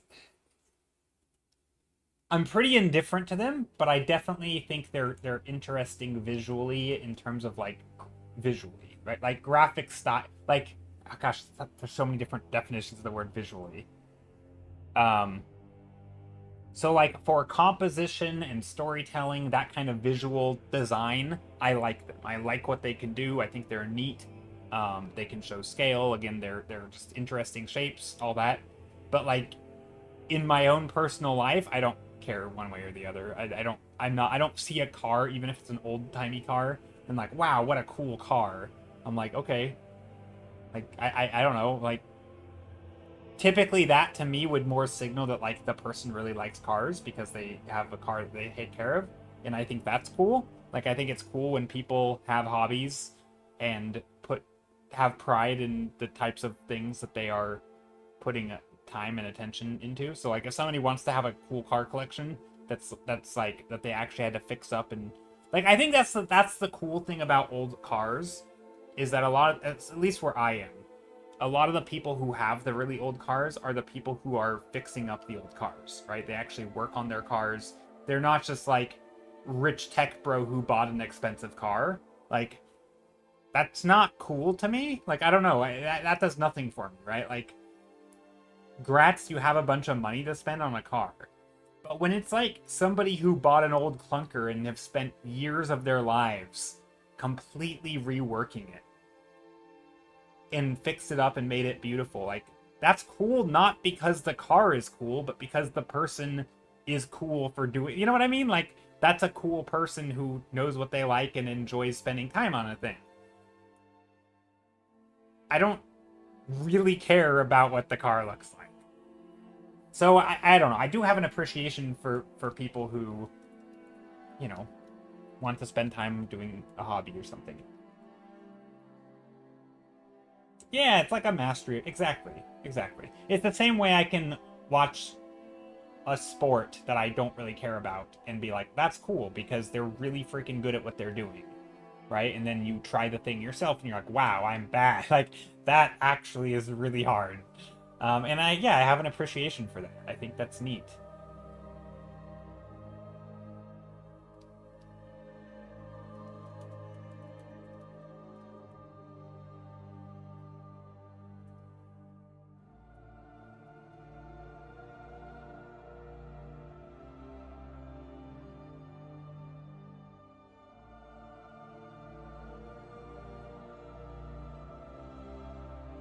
Now, there are some cars that just feel ugly to me because it doesn't like because there is no context in which I feel like it meshes with the environment or the culture or the mood of the of like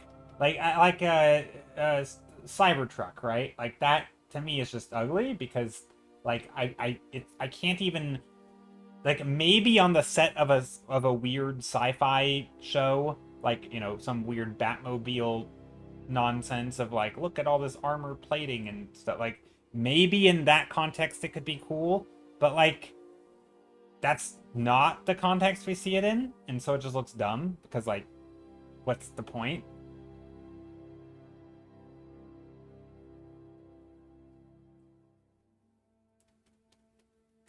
I don't know. For me, cars, because I'm not like a car person, cars are very like contextual.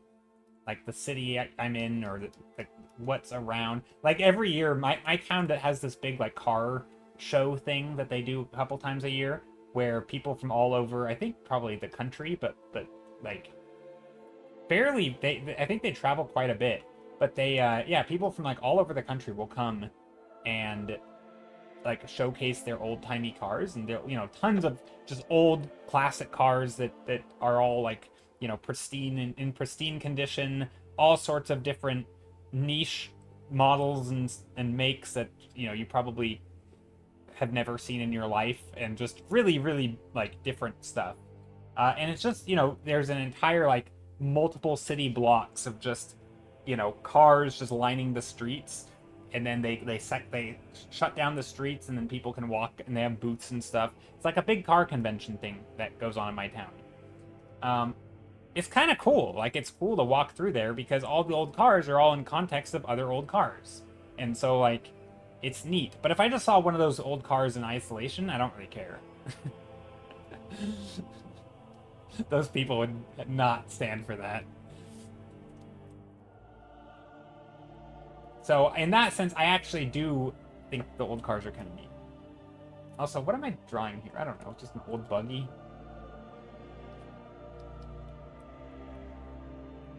But with that said, I think I could get into cars. Again, context matters for me with that. So like if I was working on a project in which I needed to draw a bunch of cars, I think I could get really into cars actually. For a time being. And I could learn a bunch about them and stuff that's relevant to what I'm doing. But I need a reason. I don't like. I think I've watched a few like YouTube videos on like the engineering breakthroughs of like that led to early cars, which is pretty cool. So like seeing the tech sort of that allowed people to do certain things with cars, and like how they kind of sort of we got to the point where we had cars at all. Like that's kind of neat because then there's like an appreciation of human innovation and building of tech, right? Like I think that's neat. Um, but out of that context, like they're no longer cool to me.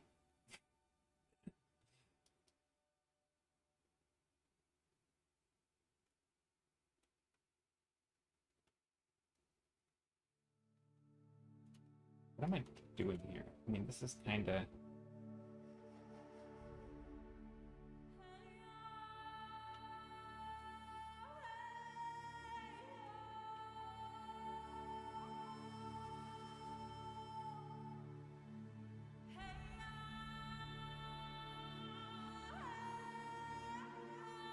feel like this horse would want to be a white horse. You can relate. Good. I'm glad I'm not completely, because I don't. I feel like a lot of people feel like they have to have an opinion on cars, like car, because they're like a, I don't know, like the people who care about cars. I feel like have convinced the rest of people that they need to also have an opinion on cars, and like, what's your favorite car? And like, I don't know, man. I don't have one. Like they're just. It's like, to me, it'd be like saying, what's your favorite dishwasher model? I don't know. Like the one that I use? Like, I don't have a dishwasher. But like if I did, like, I'm not that big on dishwashers. Like, like cars to me, I'm just, like, are there some cool looking dishwashers? Yeah, probably. Right? Like, I don't know. They're kind of neat, I guess. There's some cool tech and, fancy bells and whistles, but like that's how cars are to me. I don't see them as like a status symbol. I see them as like a thing that you can either choose to put money into if you want and not, but like, a lot of people have really nice comic book collections, for example, and like I don't think of that as like, oh wow, like, I mean, it's cool. I appreciate the people who like those things. That's neat. Same with cars, but like I don't know. I don't. Yeah, I'm extremely neutral on cars. Although, actually, I would say I'm even a little negative on cars when it comes to, like, I don't know, because, like, there's environmental issues and, like, why, like, I think as an American, I have an issue with our weird car-obsessed culture and how we build things specifically for cars and not for better transportation, like public transportation. It's like, trains and just better systems. And so it's always like people get very weird about cars in the US.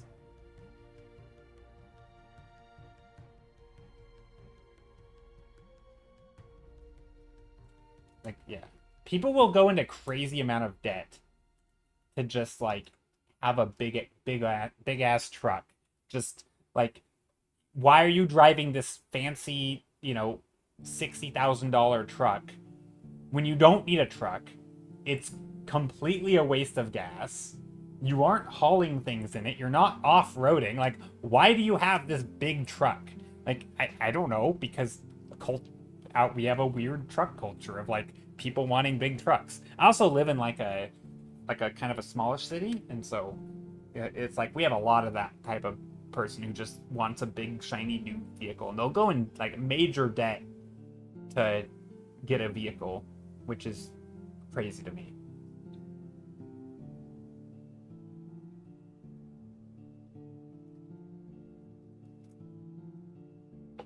Yeah, and also just we have a lot of dumb rules and regulations around cars and transportation in general. Like our roads are really big, and then the vehicles are really big, and then because the roads are so big and cars are so big, and there's a lot of space, then this, people are it's more dangerous to drive because you have bigger vehicles moving faster in less confined spaces, so people are more careless, and you just have like an entire culture that's built around not safety, right? It's not about efficiency and safety and like in anything other than like making people feel like they're it's almost like the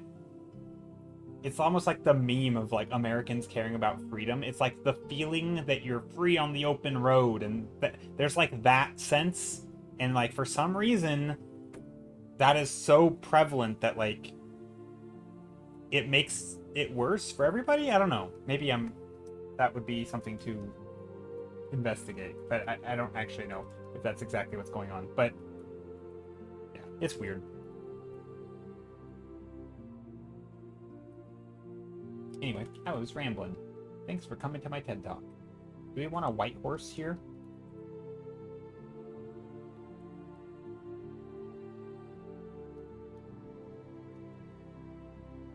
Maybe.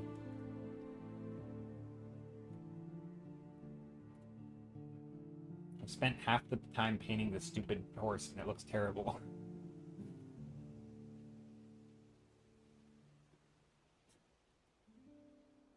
America is also the size of a continent.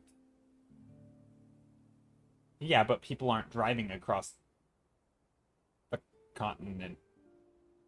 Like, you aren't required to drive from Florida to Washington State. Like, that people aren't like, oh, I'm just gonna hop in my car and drive. Like, we still have cities that are the size of a city, and we have cities next to other cities that are the size of another city. You know what I mean? Like,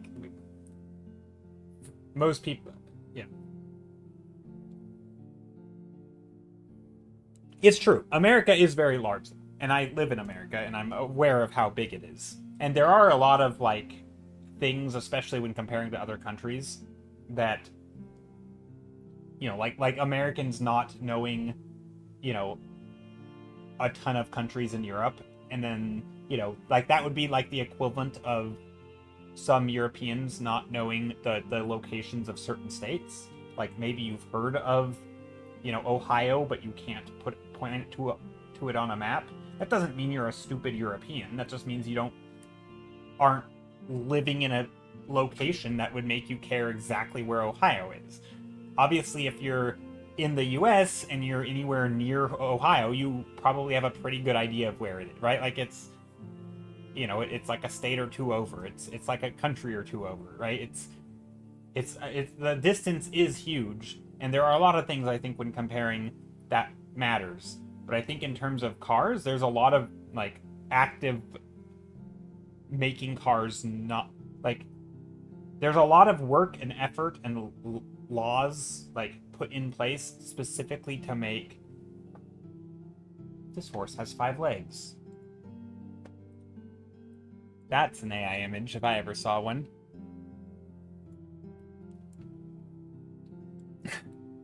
What is this image? It was just sitting on my screen. I wasn't looking at it, but like that's not right. Also, this is like a toy. It doesn't even look like a real horse. It's not even supposed to look like a real horse. But why?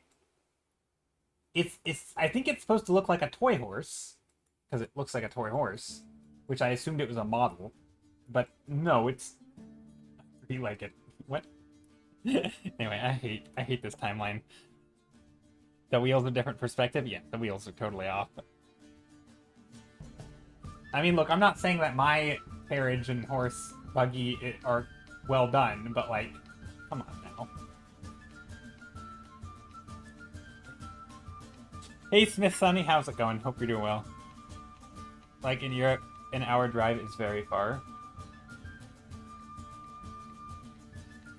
Yeah, but that's relative. Like, that's like how far you are able to drive, and also, like, it's still getting you the same distance, and also, it's true. We do have, like, cities spaced out further.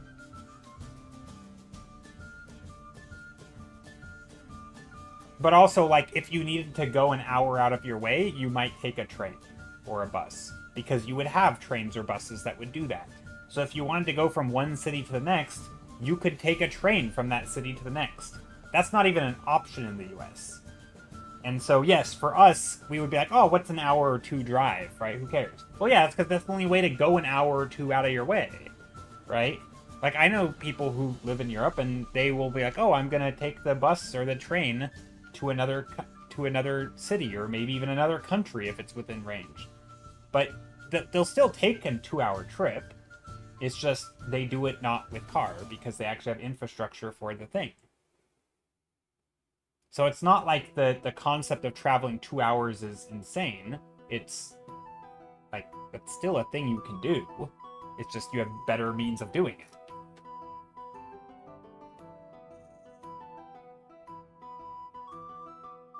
Yeah, it's the lack of infrastructure and lack of wanting to put the infrastructure.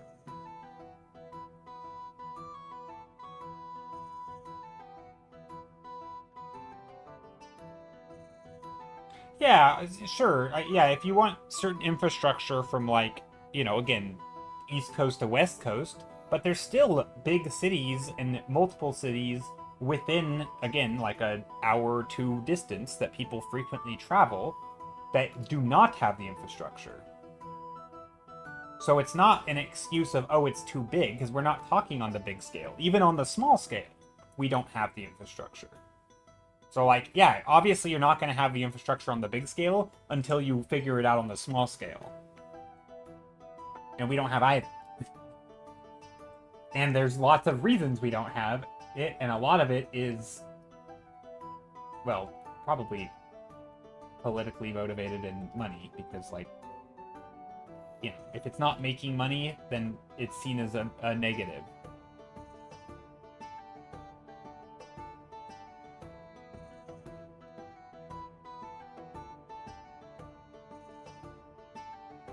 It feeds itself? Yeah, exactly.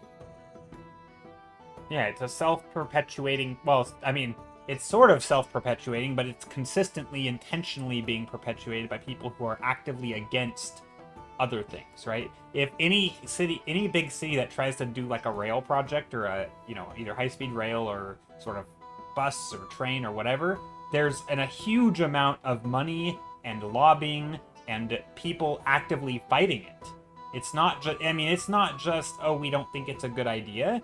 It's we don't see how this isn't profitable. We don't, you know, we like the way things are. This is too much change. I mean, but also just like other interests are going against it. So it's I feel like this idea of let's make things that are good for the people and focus on that first is not a concept in the US. Anyway, I could rant about this stuff. Like Rihanna said, dystopia. That's one word, dystopia. Yeah, it's a little dystopian, I guess. I don't know anything about Rihanna.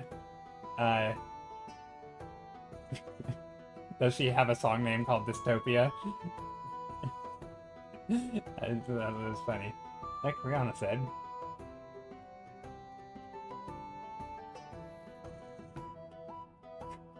Also, I don't know if I like the idea of horse being here. I've spent all this time on the horse and none of it on the actual environment. Now I feel bad.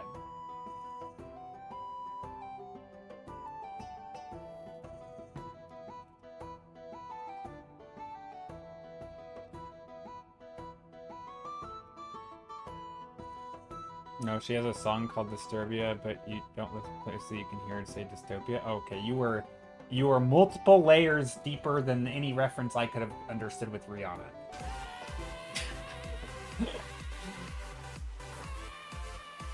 I would have never gotten that in a million years because, yeah. Like Rihanna said, hello JStiller30, how are you doing? Hey Fairmora, how's it going?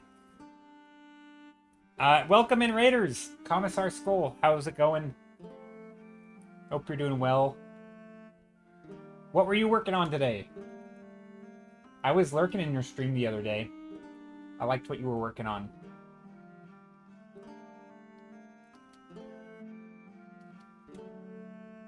Hope you're doing well.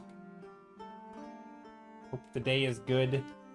You know what? Let's add some.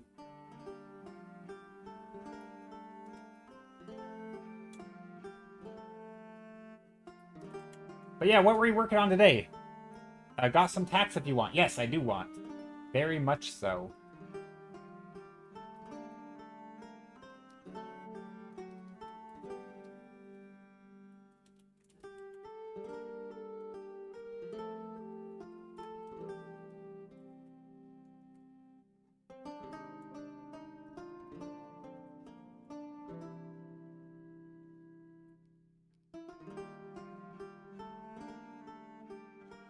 Kind of struggling here. Actually, I'm struggling a lot here. I mean, it's starting to kind of look like a buggy. A covered thing with a horse.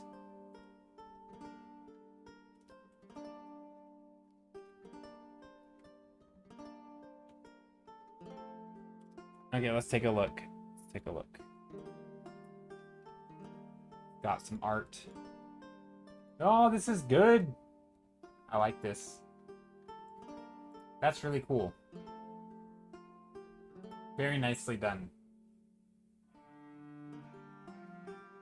Is this a combination of these is that what you're doing? You're doing a combination of the references? So you have a little bit of this face, you have a person in the armor, you have the, like, statue down here, so you've made a statue of a person in armor. I like that, that's really neat. That's a really good way to use references, where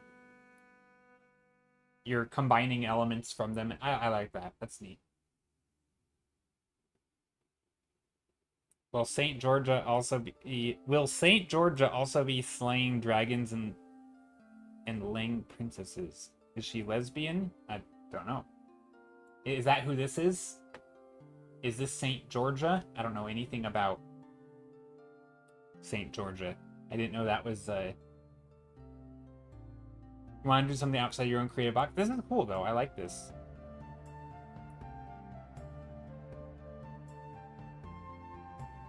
Saint George. Saint George.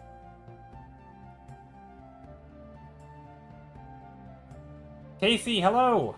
How's it going? It's a female Saint George, Commissar said. Oh, gotcha. Kind of a woman version of Saint George. Okay, see, I don't know who Saint George is. I missed that part. Hey, Casey, hope you're doing well. Saint George the Dragon Slayer. Gotcha. Looking good, working on miscellaneous things while lurking. Nice. Yeah, we are struggling, Casey, to draw. Also, that was it's wonderful, Commissar. Thank you so much for the raid and bring your community in. There's on the left, on the low left, that's St. George. Hold on, let me bring that back up to see. Let me take a look. Okay, gotcha. The lower left. I see. They do have a spear. But yeah, I'm trying to draw a horse, which is it's going. I'm also not allowed to use any more than one undo at a time.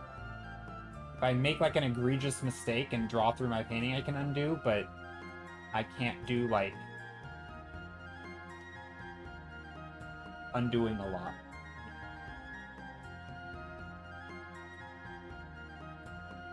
But yeah, horses are difficult to draw. It's okay. We're figuring it out. It also doesn't have to look super realistic. That's what I'm telling myself. It's my...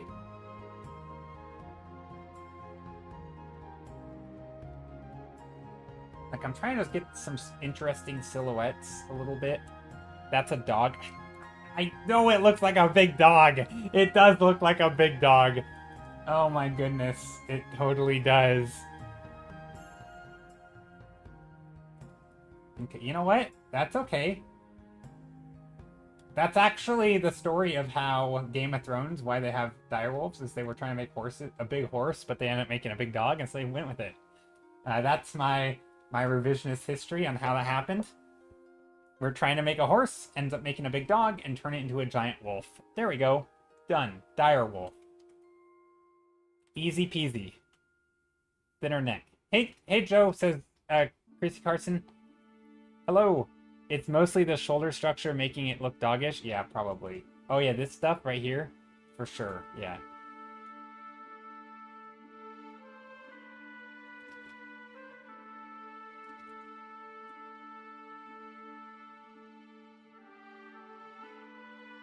But I don't know how horses work.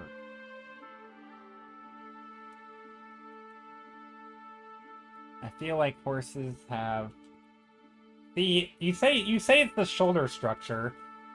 I don't think this has any structure at all to it at the moment. In fact, my painting is lacking all of the structure. But that's okay. We'll figure it out. Well, I will figure it out. Direwolf, is it? No, it wasn't supposed to be. This is just me struggling altogether. But that's okay. Well, I will get there.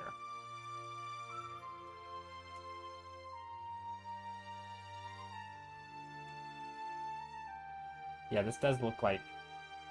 The shoulder legs is just very dog structure or no. I believe in you either way. Yeah, we'll get there.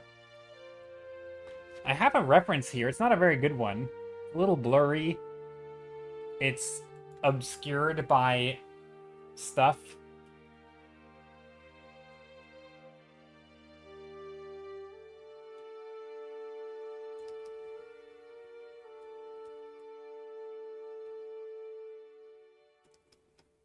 That's okay. Maybe it is a big dog. That's literally what we're just gonna pretend. Also, I feel like the legs are too long, right? Or they're too short of me.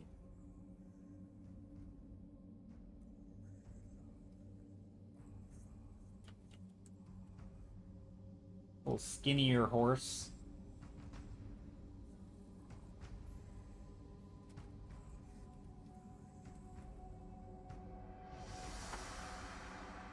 I think the legs are too wide set, maybe.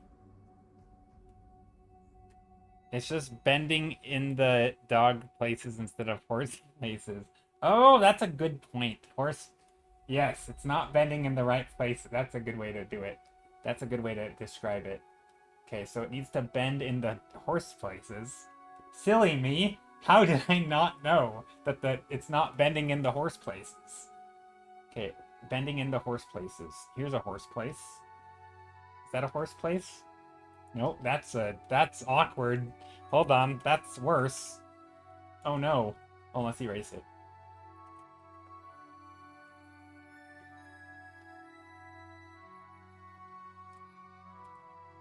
Turns out, I don't... I'm turning it into a human leg. They're both digitigrades, no? Yeah, but I imagine there's different, like, lengths, right? Like how humans have certain proportions. The proportions would be different. And so I've made it have dog proportions and not human proportions.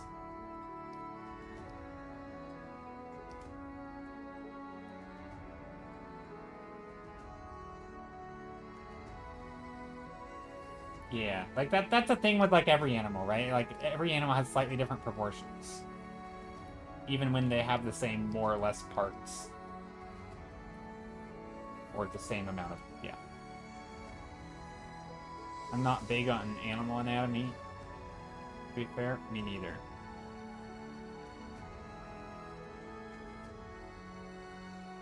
Now this looks stiff. If I cover up this horse with a bunch of lines, like lines for the thing that goes over it and around it, right? Then it doesn't matter because you can't see it. This looks more horsey. It still looks pretty doggy.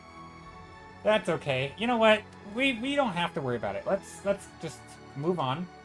We'll pretend that it didn't happen. I've spent long... Okay, so... This is the painting... I zoomed in so you can't see. This is what I was working on. So I've been doing this just on...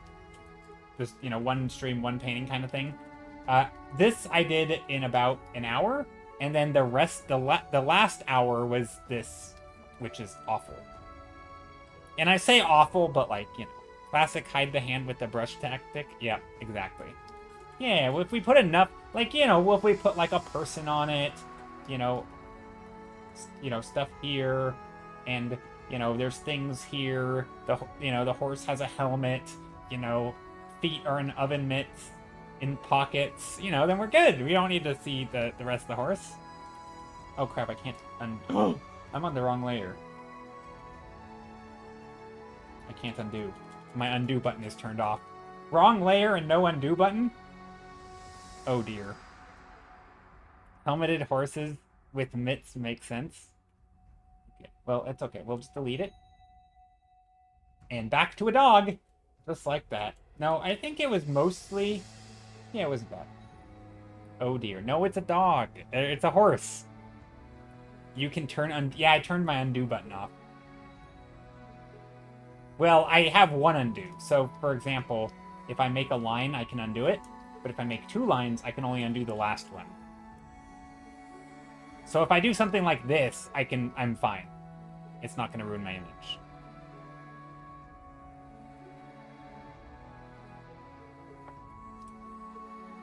I could just unbind it, but you can set the undo cache to 0, I believe. It doesn't let me. It forced me to only have one stroke. Yeah, it didn't let me do the 0.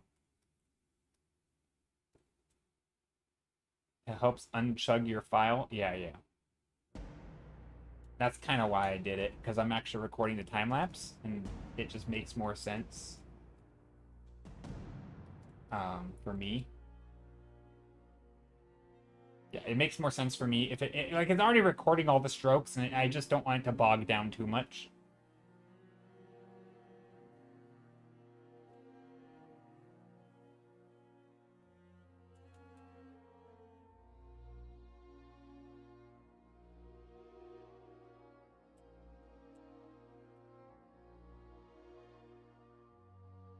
What do the backs of horse carriages look like?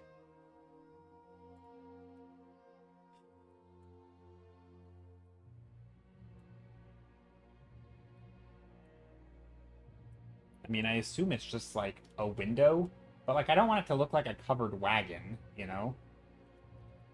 I mean, it kind of is, right?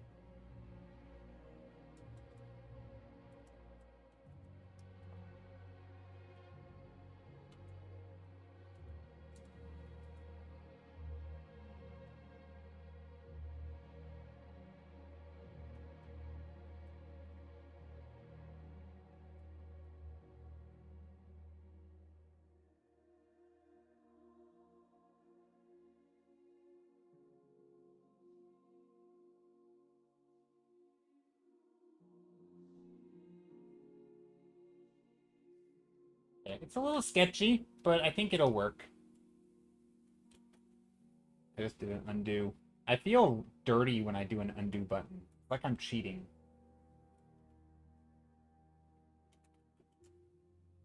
I do have an erase button, which only erases down to the layer that I'm on, so it doesn't really work if I'm painting on one layer, which I mostly am.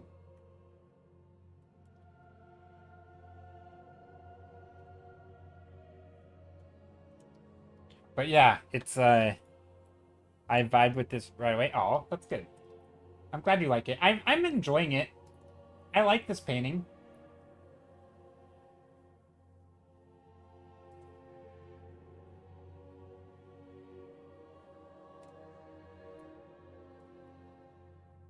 I'm just not a huge fan of how I'm drawing the horse and buggy. Also, like the whole overall shape of it. All this. I don't even know. Also, I know I can't do this. This isn't how it works with perspective. Not really, anyway. You can't just make things smaller. If you do it, if you draw it in perspective well, you can't just scale it up and down because the height of the how much top area you see is, you know, you can't just make it bigger. Like if you make it smaller, it's gonna be lower, and it's gonna the perspective will be ruined. Oh God, I just did it again. I did 2 buttons and I undid it. Whoops, gotta repaint it. No undo button is gonna be the end of me. I swear. Pretend we go back in. Thank goodness I'm painting it loose. It's all loosey-goosey.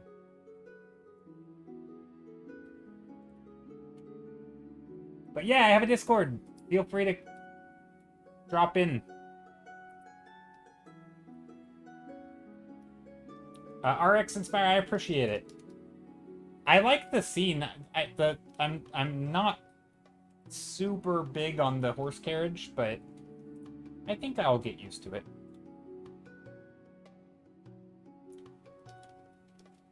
It's gonna, you know, just some finagling.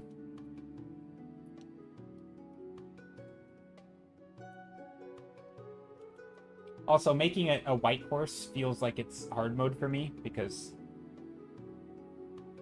not just doing a dark silhouette, but actually trying to have some form. Yeah, it's kind of horse-like. This kind of looks like a human leg back here. It looks like a person in a horse suit.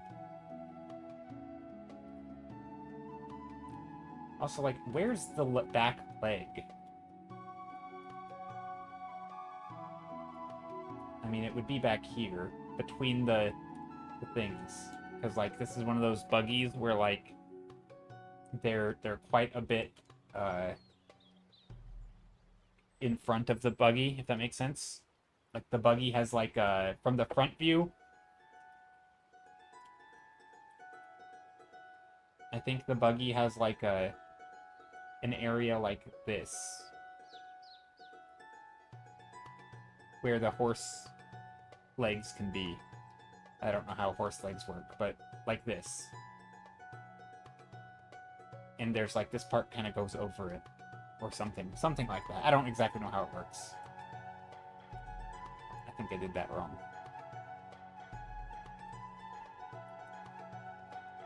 Maybe we do like a... I put a couple of horse ref pics in your photo reference channel. If those help, ooh, I will take a look.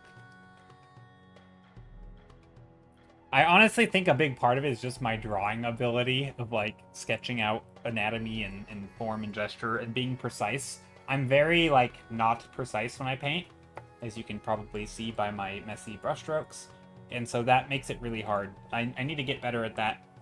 I need to do artsies. I need to do Casey's art gym. Lift those art weights and get strong.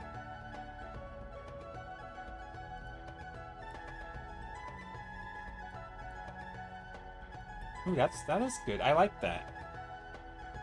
It's nice to have, like, a physical model, and then you can just take an exact photo. Did you take those photos?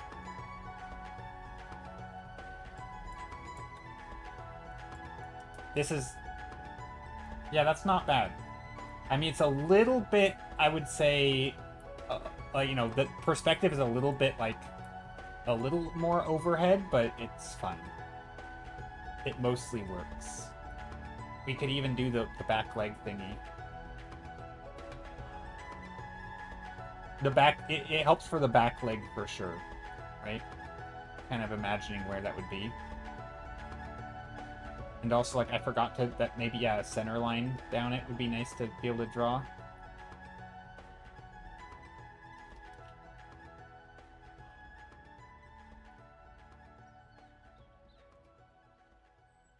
Because, like, horses are three-dimensional, believe it or not. We'll even give it some hair. I like that. The mane. There, has a bit of a mane.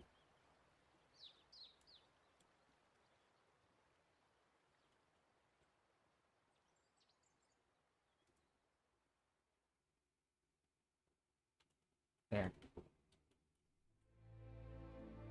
And it's not great, but you know what? That's fine. It's just a sketch. Hide them with big shadow shape. Yeah, totally. This is a Clydesdale model, so it's a large horse, but my figures this had the closest pose. Yeah, that's not bad. That's good. That's a good one. Those are Schleich figurines. I don't know what that means.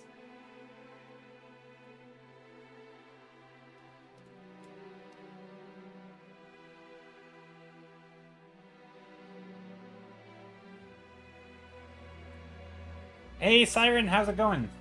Okay, so we are gonna add brownish shapes here.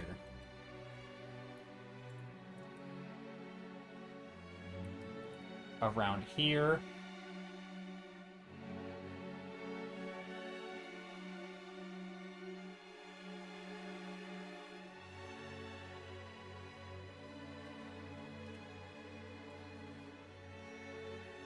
Around here.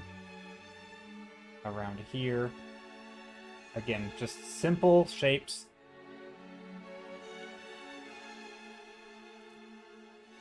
Around here. I don't know where else. Probably just there. There's probably some... Is there a back harness on horses? I don't know how that works. That horse figurine brand is like... which would highly recommend folks who want to practice drawing horses but don't have access to actual horses. Sort of like how James Gurney used his actual dinosaur models as a reference. You can use those horse figurines. Oh, interesting. That's cool.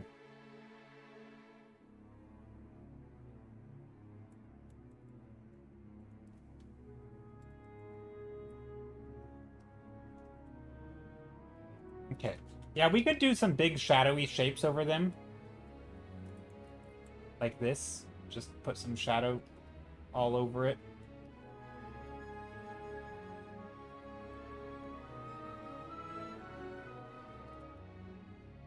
Especially back here.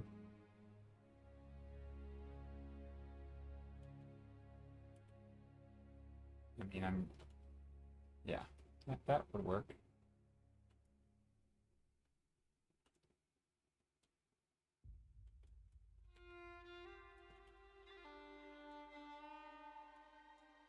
Yeah, this is something. This is definitely the hardest part of this entire painting right now.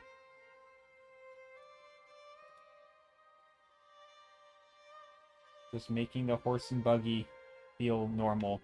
Yeah, but and also I want to add like implied detail. Like I don't want to go super precise.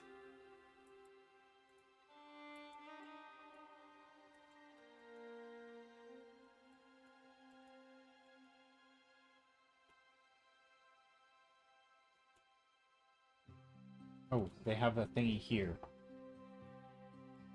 It looks like.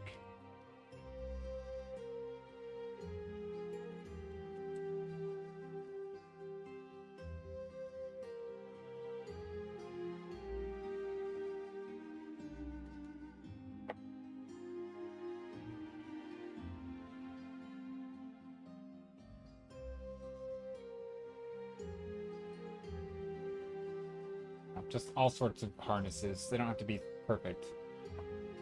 I should probably just start on the environment.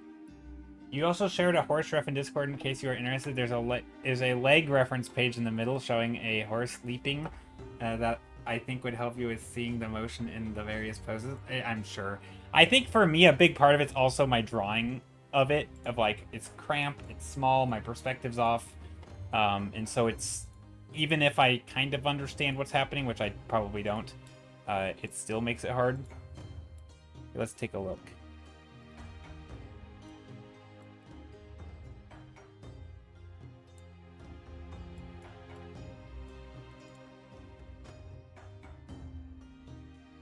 I see lots of anatomical stuff. Oh, these?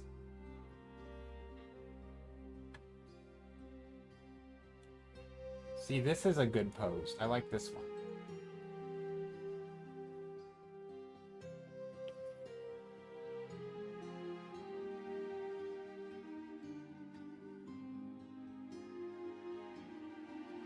This thing is around the neck, and then it has the thingy there.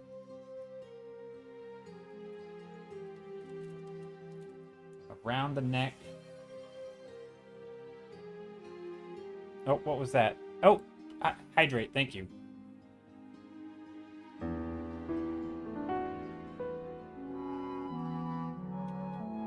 And posture. Sit up straight, drink liquid.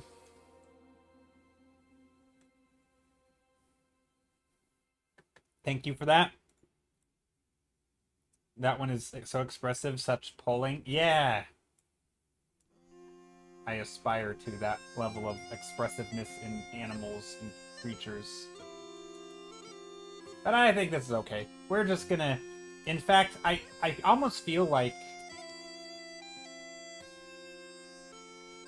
What do I feel like? I feel like I want to make a new layer and go over a lot of my lines.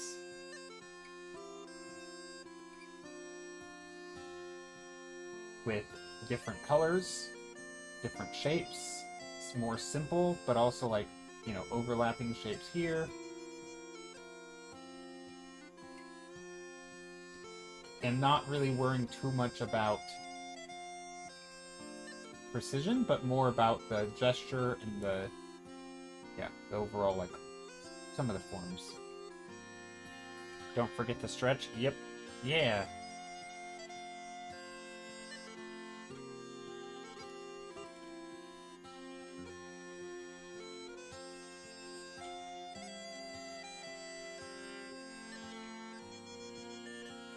I don't know how that worked. I made one line and it already didn't let me undo it.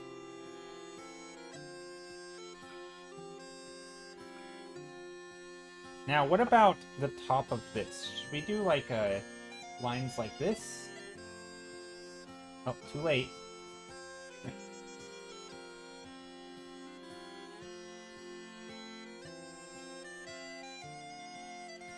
Maybe they're like a wooden thing. And maybe these are...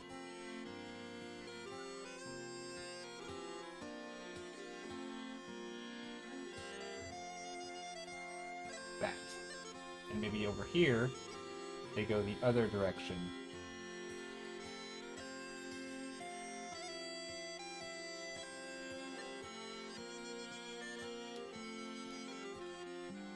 I don't know, that's probably not good either. It doesn't have to be perfect.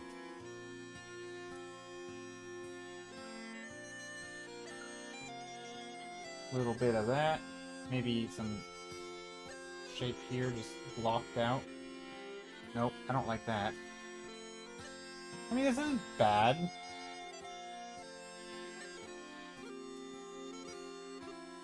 Doesn't really have a nice shape to it though. I don't think.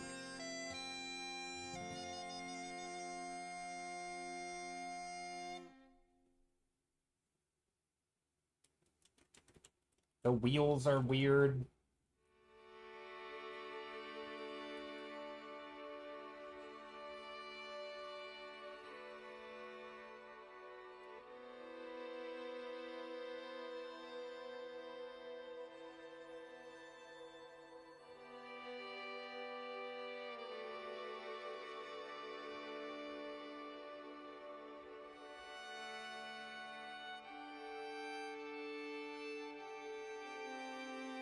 I think I made too many spokes on this one.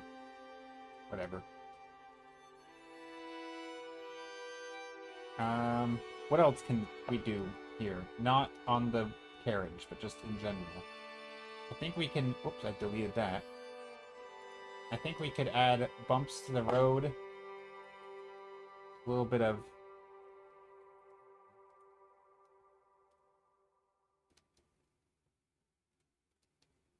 Probably focus more on the environment.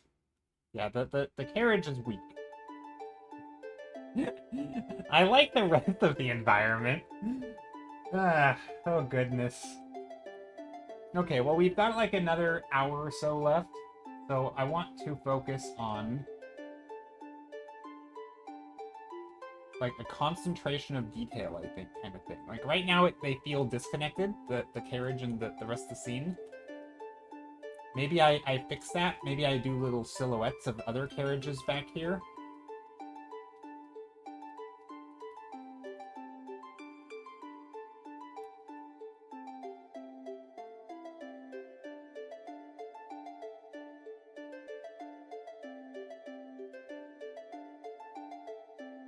Ah, little carriages.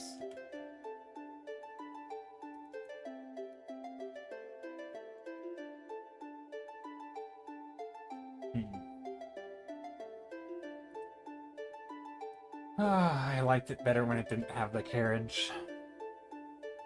Is there any world in which I just get rid of the whole carriage and say this is what it's gonna look like? Maybe we'll put the carriage marks in here. Is there any world in which I do that? Just do it. Just eat it, get rid of it. I mean, it's so much better. Like, even just... What if you just have a person on a horse and not a whole carriage? Then I still have to draw a horse. See, I think that would be fun for, like, an actual, like, that would be the goal of the painting. But when I have the rest of the painting here, and I want to make it... Like, that feels... Once we start adding horses to things, that's, like, a big project. How about a person just walking? Well, that I can do if it's just a blobby silhouette. I can do a person walking. Yeah. I realize I know it's still art and it's subjective, but like, I think it just looks better without the horse and the carriage. and I'm aware of that. But also, I do want to get better at drawing horses and carriages. And I think I do, and I think I am getting better at it, even when I just draw something and then delete it. Like, I'm still practicing the drawing of it, you know? So it's like a mini practice. You might do some gesture drawing and sketching, and then like, oh, some of them didn't turn out too great. Okay, but they don't all have to go into your next image.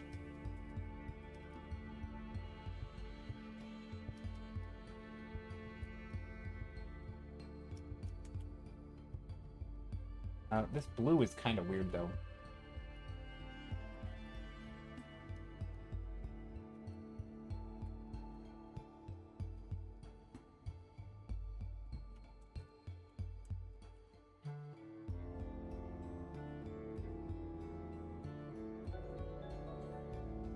Yeah, we'll just put some shapes in here. Rest in peace, hour and a half of arting. Just delete it. I don't know if that's good or bad that I did that. That might have been a bad thing. Deleting your work after an hour and a half and just be like, nah, not gonna do that. It's too hard. Is that giving up? Is that me? I think I just gave up. Liking the blues in this? Thanks, Skittle. I appreciate it. But yeah, we can add some characters walking. I put a link to the horse model in the resource channel. Okay, perfect. Maybe that's what I need. I need the model, and then I can just draw it from every angle. And then I will learn, like, a simple pose.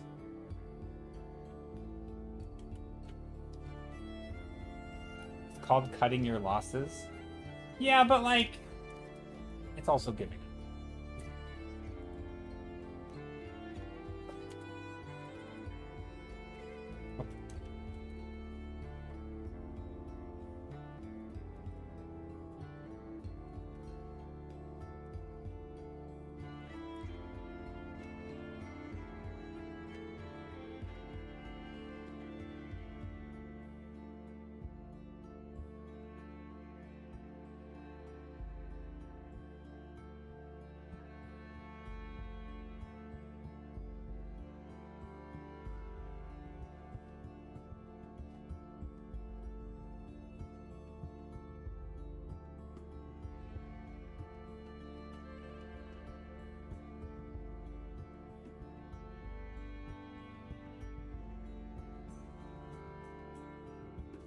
I don't know. Do people actually carry their belongings on a stick? Your study for the day is done?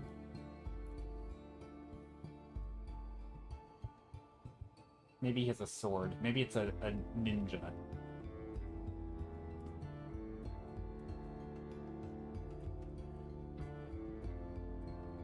Like a bindle? Yeah, a little bundle. A bundle of something? Could be.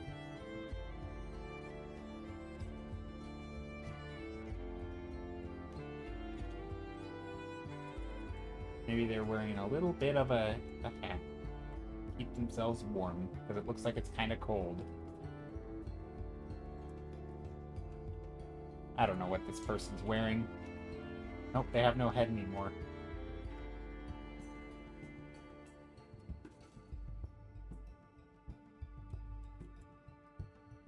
Hobo bindle is a common trope. Yeah. Is there a Discord server? There is. Yes, there is a Discord server. Is that what you call it, a bindle? I didn't know that word.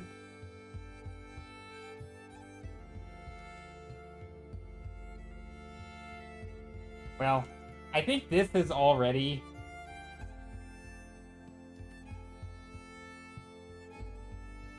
I mean, it's kind of a weird shaped person. Actually, I'm trying to do like a white, like, clothing.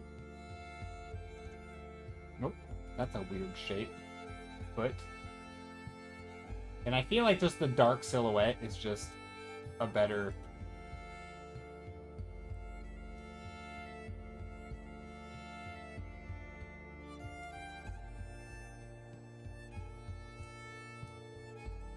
And I always like my characters in twos, if I'm being honest. I just feel like it reads better.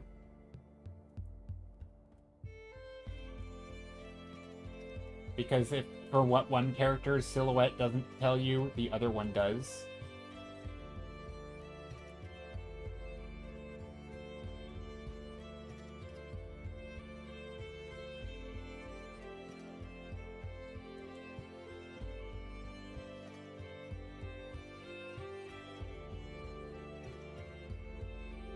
Maybe they have a cane. They're older. They're older folks.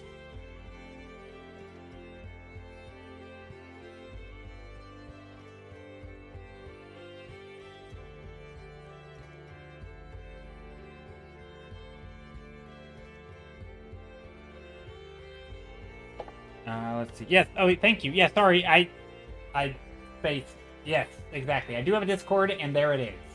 It's exclamation mark Discord. That was not very responsive of me. I apologize. I think I burnt all of my mental energy drawing horses, or trying to draw a horse. It was an effort. It was good.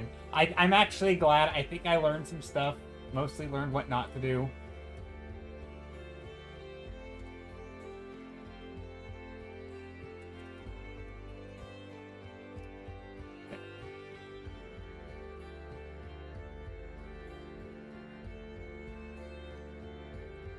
I like that, I think.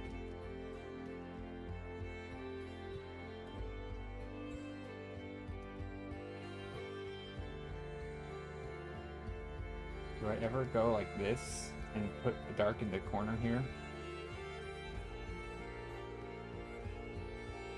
I think I do. I think I go like that.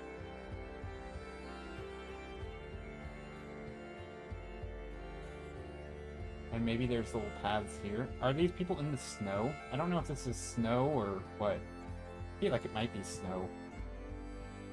And if it is, then this stuff is... Maybe there's like a path here that's a little bit worn down.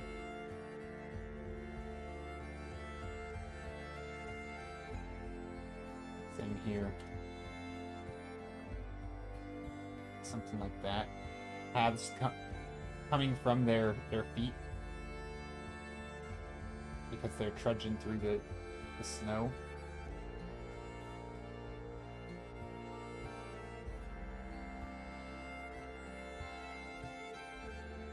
But I'm trying not to make it too contrasty here, because it's not really the point.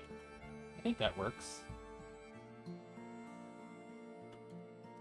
Okay, now we can focus on this stuff a little. Maybe we go a little bit brighter white back here. Add a little bit of contrast.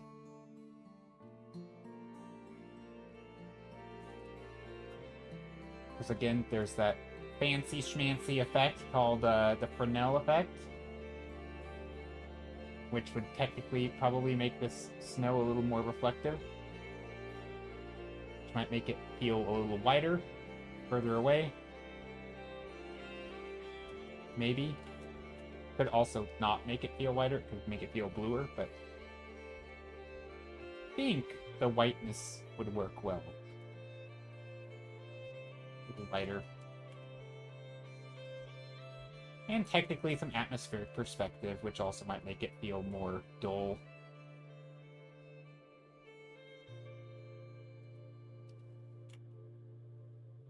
Although I feel like this isn't that far away. Okay. This is farther away. We can definitely get some lighter colors up here. It's very, very blobby, which I like. I like the blobbiness of this all.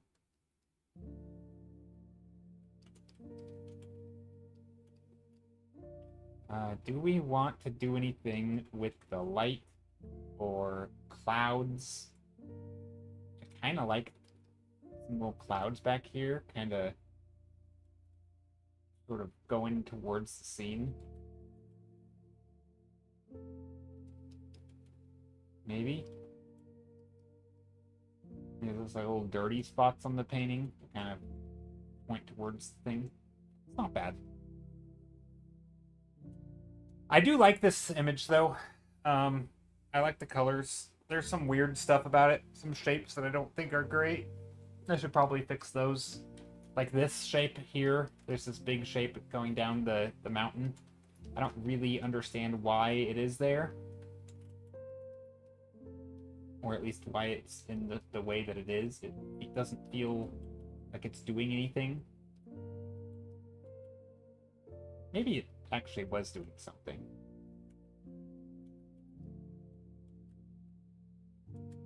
Hmm.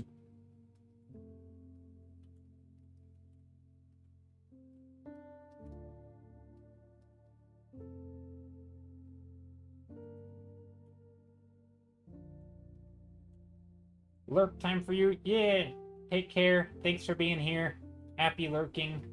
Thank you for the references.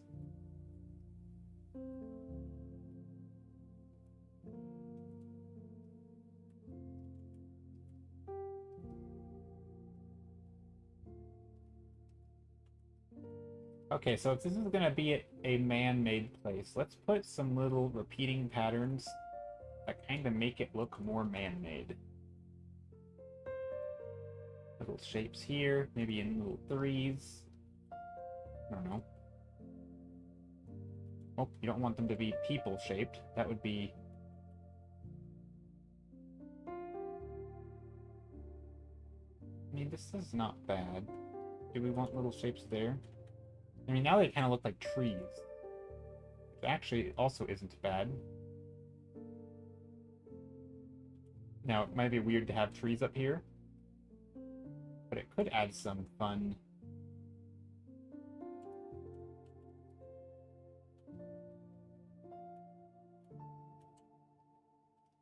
shapes. Just here and there.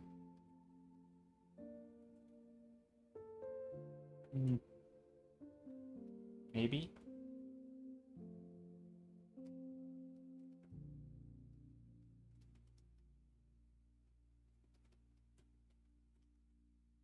Maybe there's a line coming down this way.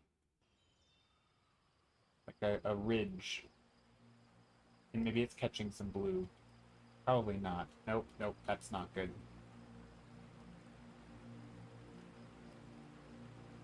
Yeah, I don't know what else to do with this painting. I like maybe exaggerating this thing here to really make it feel like it's massive. The giant drop-off into the abyss.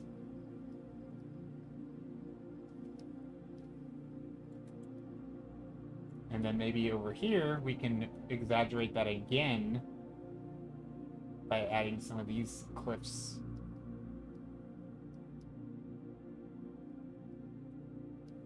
Or making these feel like they go off into the abyss. Here, too. So we sort of repeat these vertical lines.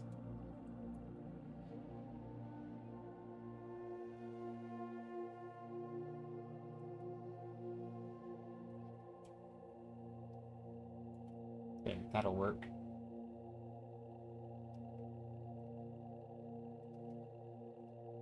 And then back here, maybe we do another one. All these little ridges and nooks and things. I guess they should get smaller as they go further back.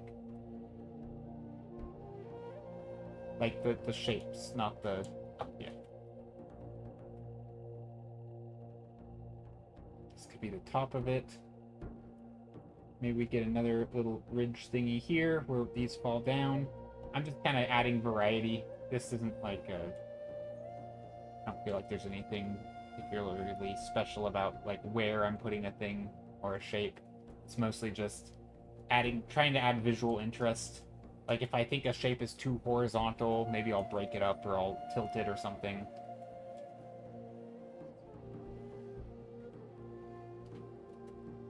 Also, this stuff was going to be like ice, so maybe, again, the ice is up higher. There are also smaller shapes. Some like cross-hatching stuff. I don't know if that's a good idea, but feels like a good idea.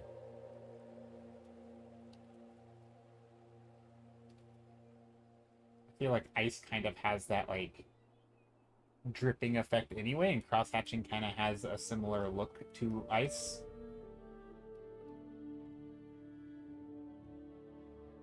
I love the blue trail things. Yeah, it's kind of neat. And I'm not quite sure where it goes or how it would get up from one spot to the next. Like, it doesn't... That's not immediately clear to me. Maybe there's a cave or something in here. If we want to make it, like, lore accurate. Like, how do you get in from one spot to the next? Maybe this is where. There's just a little tiny cave. You can hardly see it.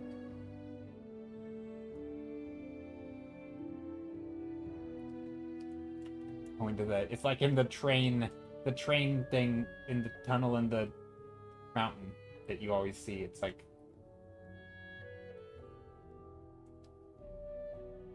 Yeah, I don't know about that.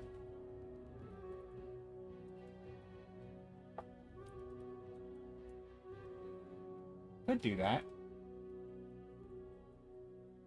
Put a little bit of bright... Maybe we do like a bright light in here. Like that. Pop in one place, pop out another. Exactly. We could do something like this, where there's just like a teeny tiny touch of light, where you're not really sure what it is. Just adds a tiny bit of like storytelling. And then maybe you pop out up here. It's like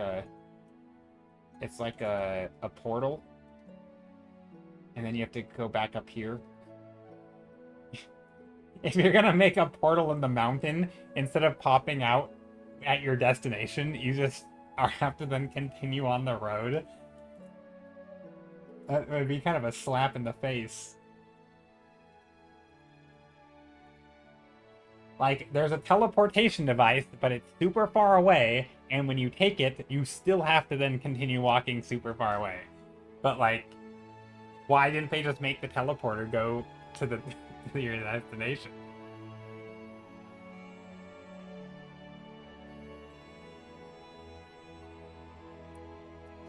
I would love, that would be the greatest public transportation, is just having a teleporter. What did I just do? Hit a wrong button. Just like have it, like the East Coast teleport pad and then the West Coast teleport pad of the US. And of course, each country would have their own. And then you could, like, if you wanted to go somewhere in, Italy, you could take the teleport to Italy. But it would pop you out in that random town that nobody actually wanted to go to. It's just in that, like, random farming town. I feel like that's what it would be. The most inconveniently placed... I mean, I guess civilization would build around it, right? Like, if you could teleport to another country, people would want to live around the teleporter, because then you open up this huge amount of the world to you, right? So I guess either way, eventually it would be a big city. Like, I don't see how it wouldn't be a big city. So maybe it wouldn't be in the middle of nowhere. That wouldn't make any sense. Like, yeah. Okay, so maybe teleporter in the middle of a random town isn't a good idea, because that would... Eventually, populations would grow. Okay, I didn't think that through very well.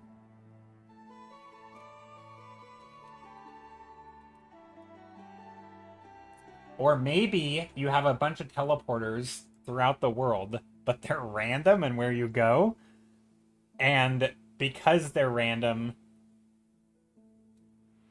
But, like, some of the teleporters wouldn't get used very often. Like maybe it's not an equal chance. So, like, maybe you have teleporters in a random town. But when you walk through the teleporters, 80% of the time it's going to take you to a big city. But then, like, the minute, smaller and smaller chance until it's, like, a 0.001% chance, and it'll pop you out in, like, a middle of a wheat field or something. And so it's just, like, the most inconvenient places. Which I think would be pretty funny for a concept of, like, transportation.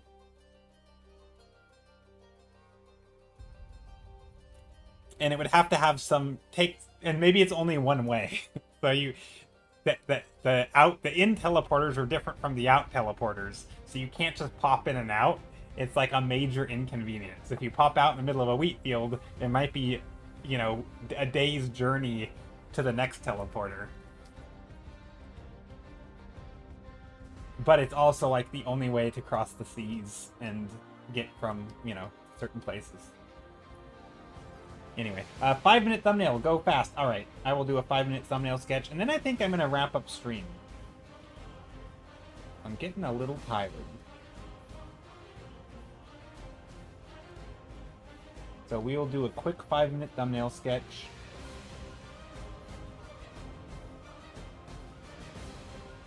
I do want to add a little bit of brightness up here, though. Some color variation.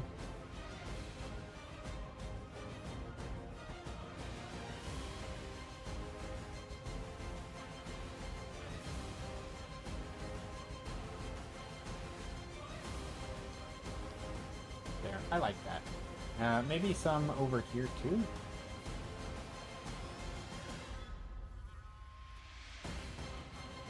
I feel like we need a lot more over here. Oh, a lot of this blue.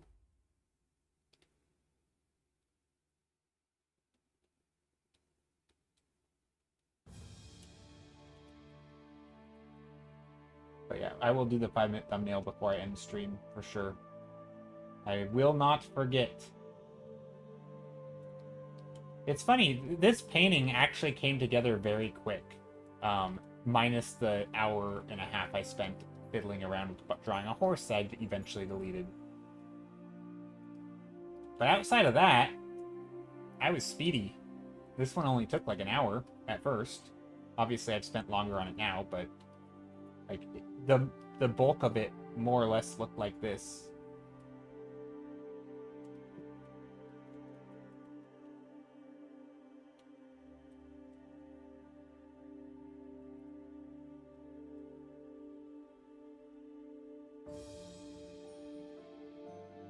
Here, actually, I can show you guys. Let me save this real quick, if it lets me save.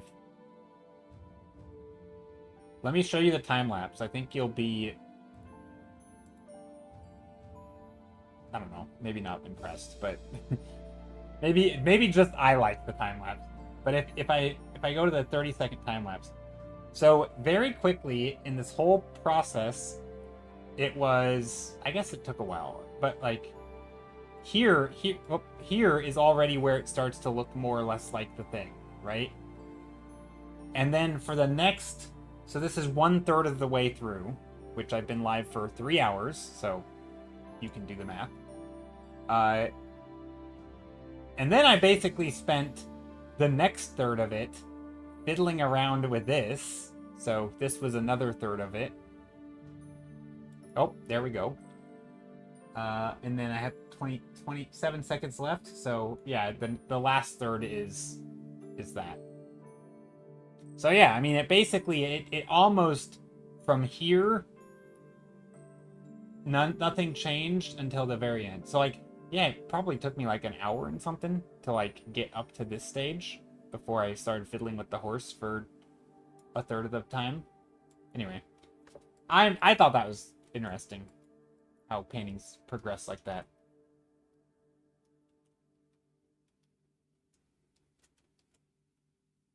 There's also some weird shapes going on.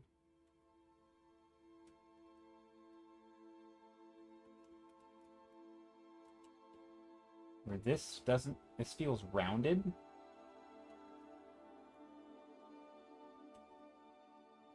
I don't want it to feel rounded.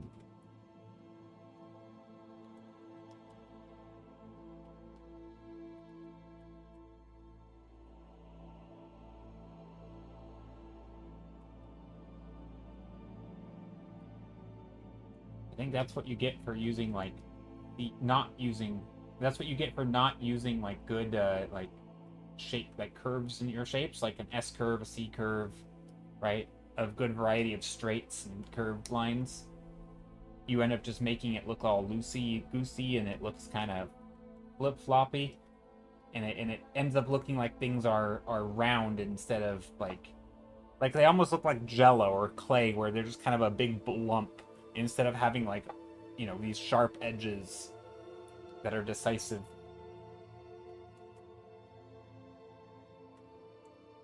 Flip-floppy shapes. That's what I'm calling it.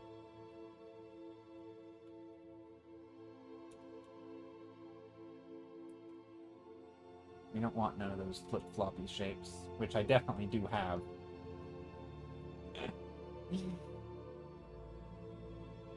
I'm all about those, actually. On accident. Okay. I think also we can put some shapes like this. So sort of... So like if this is a shape here... Right? Then we could have like another shape here that kind of is like an extension of that shape.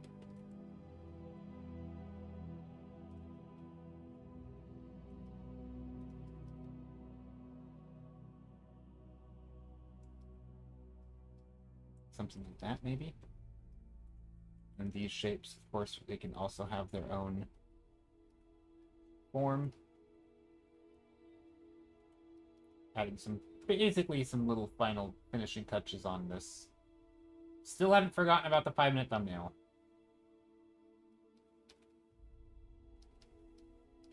And then same here, right? We can have additional shapes here that are not...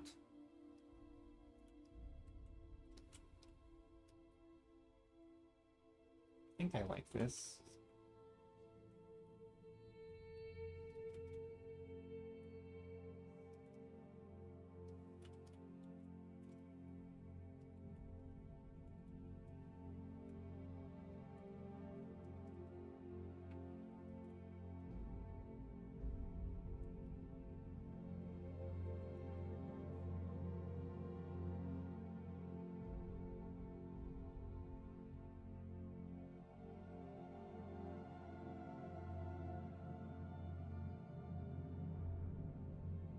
That?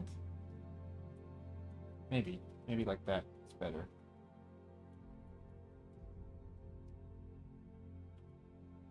Okay, there we go. I think that's better.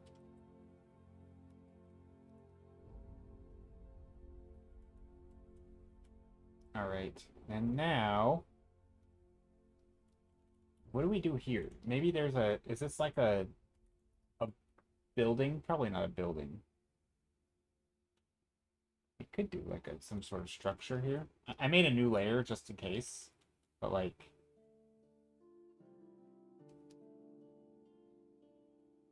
Some sort of glacial thing.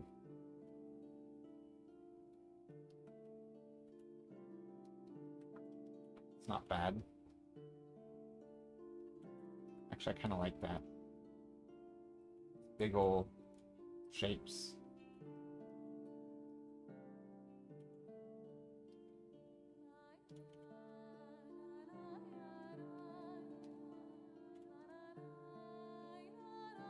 But I think if we're doing that, they should be extra blue.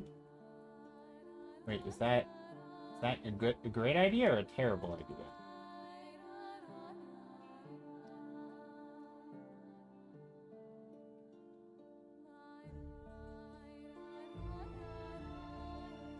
Because like in real life, you can get very, very deep blues.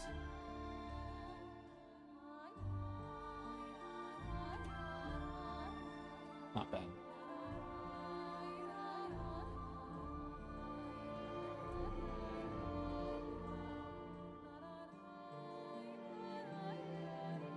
What if these were like banners? Like that's kind of weird, right? But kind of neat.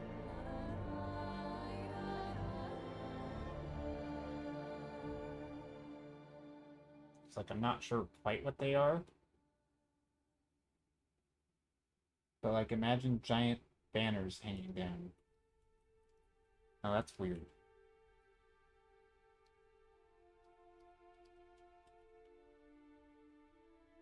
I like the colors though. I like the deep purple.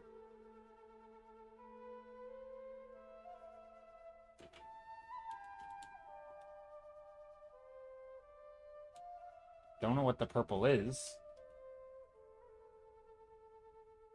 This is where I think putting it on the side of the road here could go a long way in sort of defining that.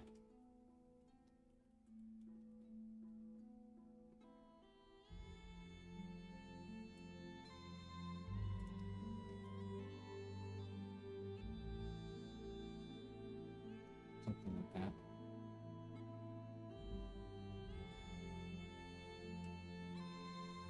that. Okay. Now what? Now what? Now what?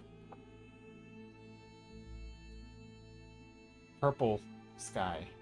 Do we want purple here? Is that a good idea? Or a great idea?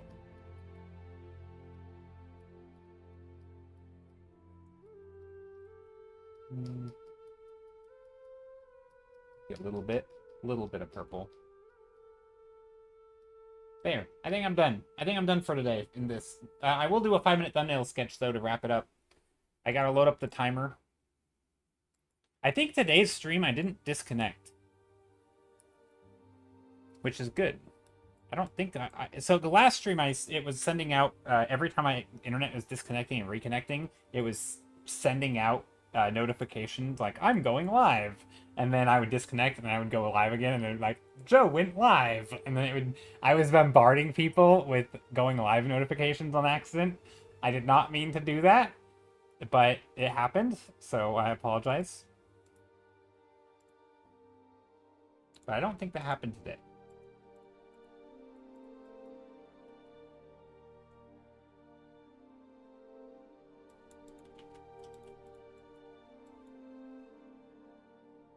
Okay, let me close some menus or windows.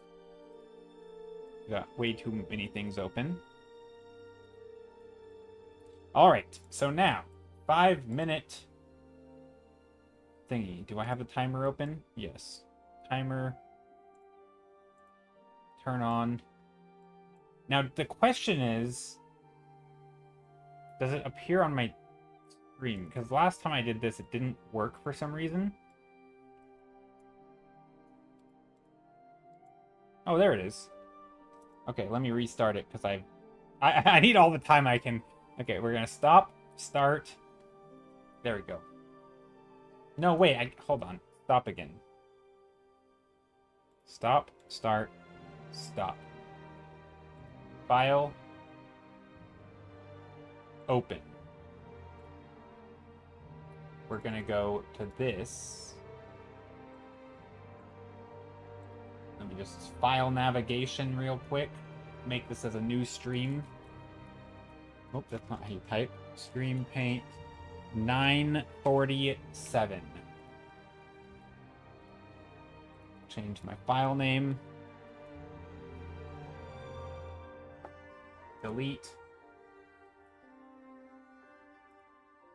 This will be for next stream because it's it's late in the stream. So if I'm gonna do a 5-minute thumbnail sketch, I want to, yeah. So okay, there we go.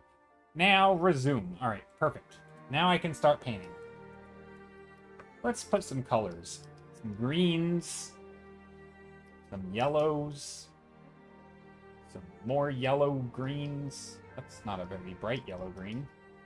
Kind of making a gradient. Bright yellow, maybe? I don't know. Some more green, but duller green. Some green. These are all sunny colors or like warm colors.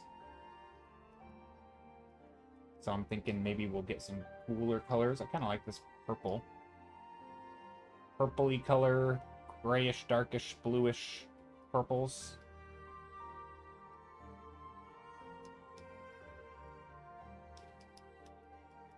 Something like that. It's not bad colors. Okay. What else? What do we want to do? Also, I can't see chat. Okay, now we can. I like this. Maybe the scale of today's painting. Oh. The scale is... We'll do like a big tower. I'm kind of doing like a 3-point perspective thing. I'm just literally drawing like a perspective grid. So that when I fill them in, you can kind of see them all like leaning towards the same path. And if I do the inverse of that,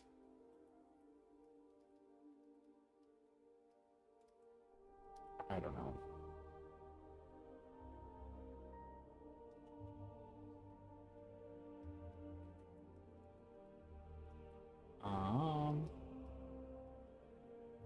Sometimes I would start with, like, strong silhouette, and I'm not this time. Maybe I should. It's a good habit. Good practice to start with a strong silhouette. Okay, I'm gonna make some horizontal lines because I want to push the perspective. We're gonna do a very low horizon line, which means I'm gonna bring in, like, a blue. I'm just gonna do something for the sky. I don't know if that's a good idea. What else? Maybe we have shapes. I don't know. I'm doing a lot of these zigzaggy shapes, which I've done a lot of lately, but you know what?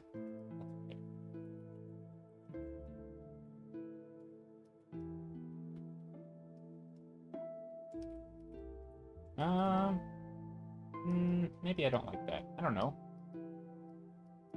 Ooh, we could do... Okay, I'm kind of doing like a portal-y thing.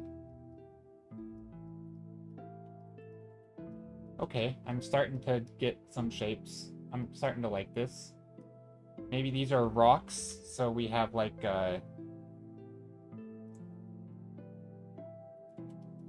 blue sky shining down. And this will be the... Okay, I'm starting to get an idea. So these will be the shadows of that rock. This will be the big ol' archy thing. And get a little bit brighter back here.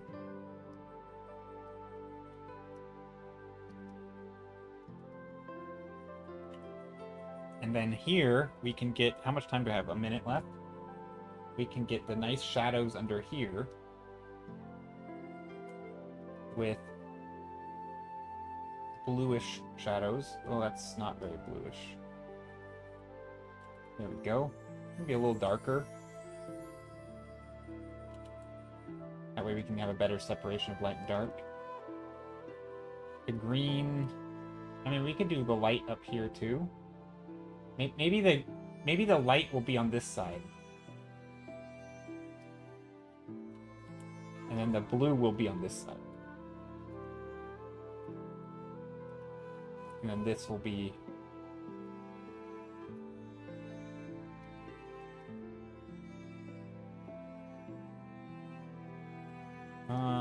It's not very clear distinction of light and shadow. 41 seconds for a thumbnail. That's not enough. I'm running out of time.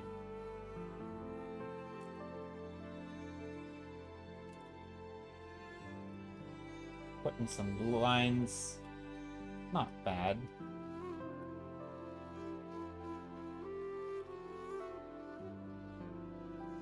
Some shapes back here with the bright shapes. A little bit of atmosphere, kinda. And we're gonna finish it off with airbrush, color dodge, orange. I don't know. Is that a bad idea? That's a terrible idea.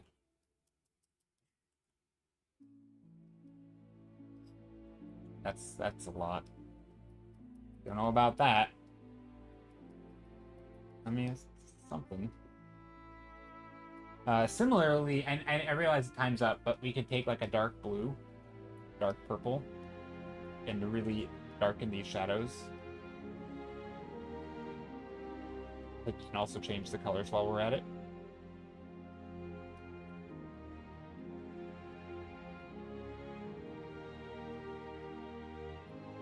I mean, that's not bad. Now... I'm trying to think, how do we...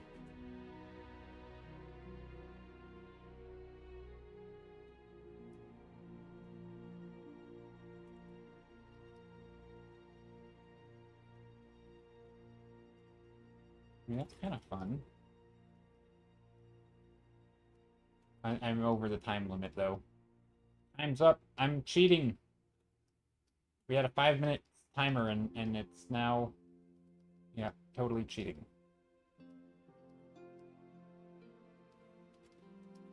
We should do another cloud painting stream. We haven't painted clouds in a while.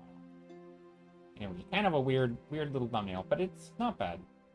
Very geometric shapes.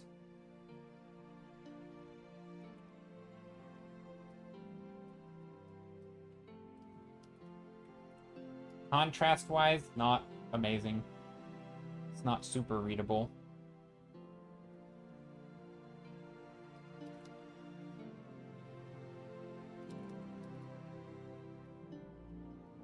Anyway, there we go. That's a 5-minute thumbnail. Some sort of weird glowing portal thingy.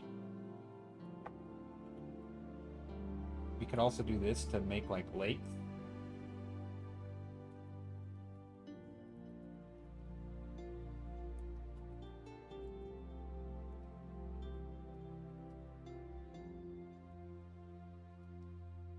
Something like that.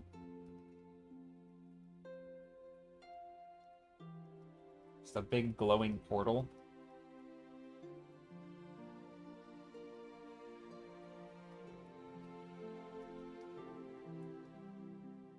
Off into the distance. Not a portal, it's just an arch. I like my arches. One of my favorite things to paint. It's just big, giant land formations that make arches. That make you, like, want to travel through it. Okay, there we go. I like this painting as far as a quick thumbnail goes. I think it's not too shabby.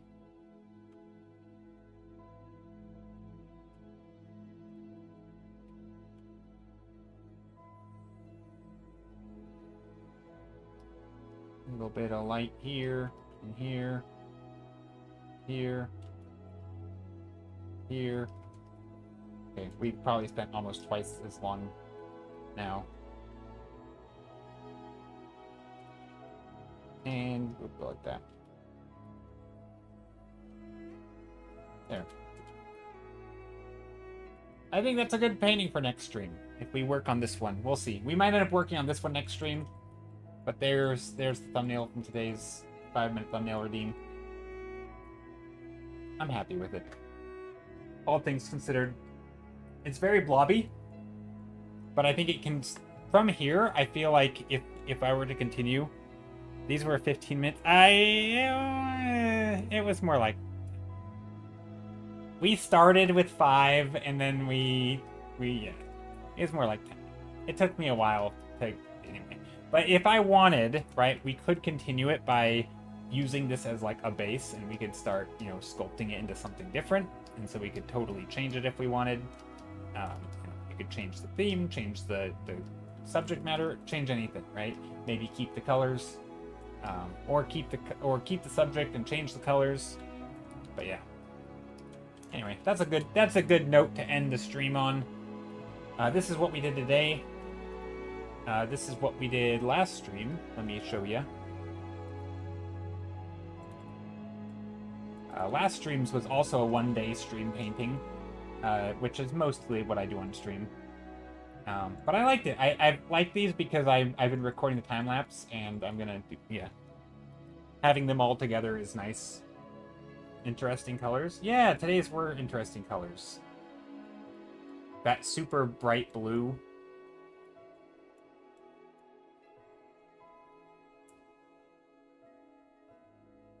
Yeah, it works. Millicord says amazing. Thank you. It was fun. If you zoom in, it gets very not detailed, but I think even at a big scale, it mostly reads like you don't really think of this as like paint of brush work, you know? So it's just like big shapes. I don't know. The rusty orange accents, very nice. Oh, these? Yay! Like yeah, orange and blue, or basically brown and blue. Pink sky. Yeah, I added a little bit of pink in the sky. That was a later thing. But yeah, the colors are cool. I mean, it's hard to go wrong with orange and blue, right? Or brown and blue, or whatever. I mean, brown is just dark orange, so who are we kidding? It's literally orange and blue. It's like with like dress wear or whatever, like blue, what is it? Blue shirt, brown pant. No, it's the other way. Blue, like brown shoes and blue pants or something like that, like a blue dress shoes. Anyway, blue dress pants and then brown shoes. I feel like that's like a classic color combo, isn't it? Anyway, basically that, except not quite as blue probably. Anyway, around the outside, yeah, it gets a little less saturated on the outsides, so there's a little bit of a focal point. It's a little blurry over here, but that's okay. Just big messy brush strokes. But yeah, anyway, let's go find somebody to raid. Thanks for being here. For my outro, and I guess just you can find me all over on social media, jstiller30, Blue Sky, Twitter, Instagram, ArtStation, everywhere. Although I don't really upload ArtStation, so that's kind of a lie. But I am jstiller30 anywhere online, even in video games. But yeah, anyway, let's see. And I have a Patreon. If you'd like to follow me and support me additionally on Patreon, I also will put the time lapses up there, and maybe even do like a little write-up of sort of like the good, the bad, the ugly kind of process type of things. What did I learn? What would I do differently in the future? It's mostly just for me as like a way to sort of like self-critique various stages of the painting process. So, but I sometimes put those up on my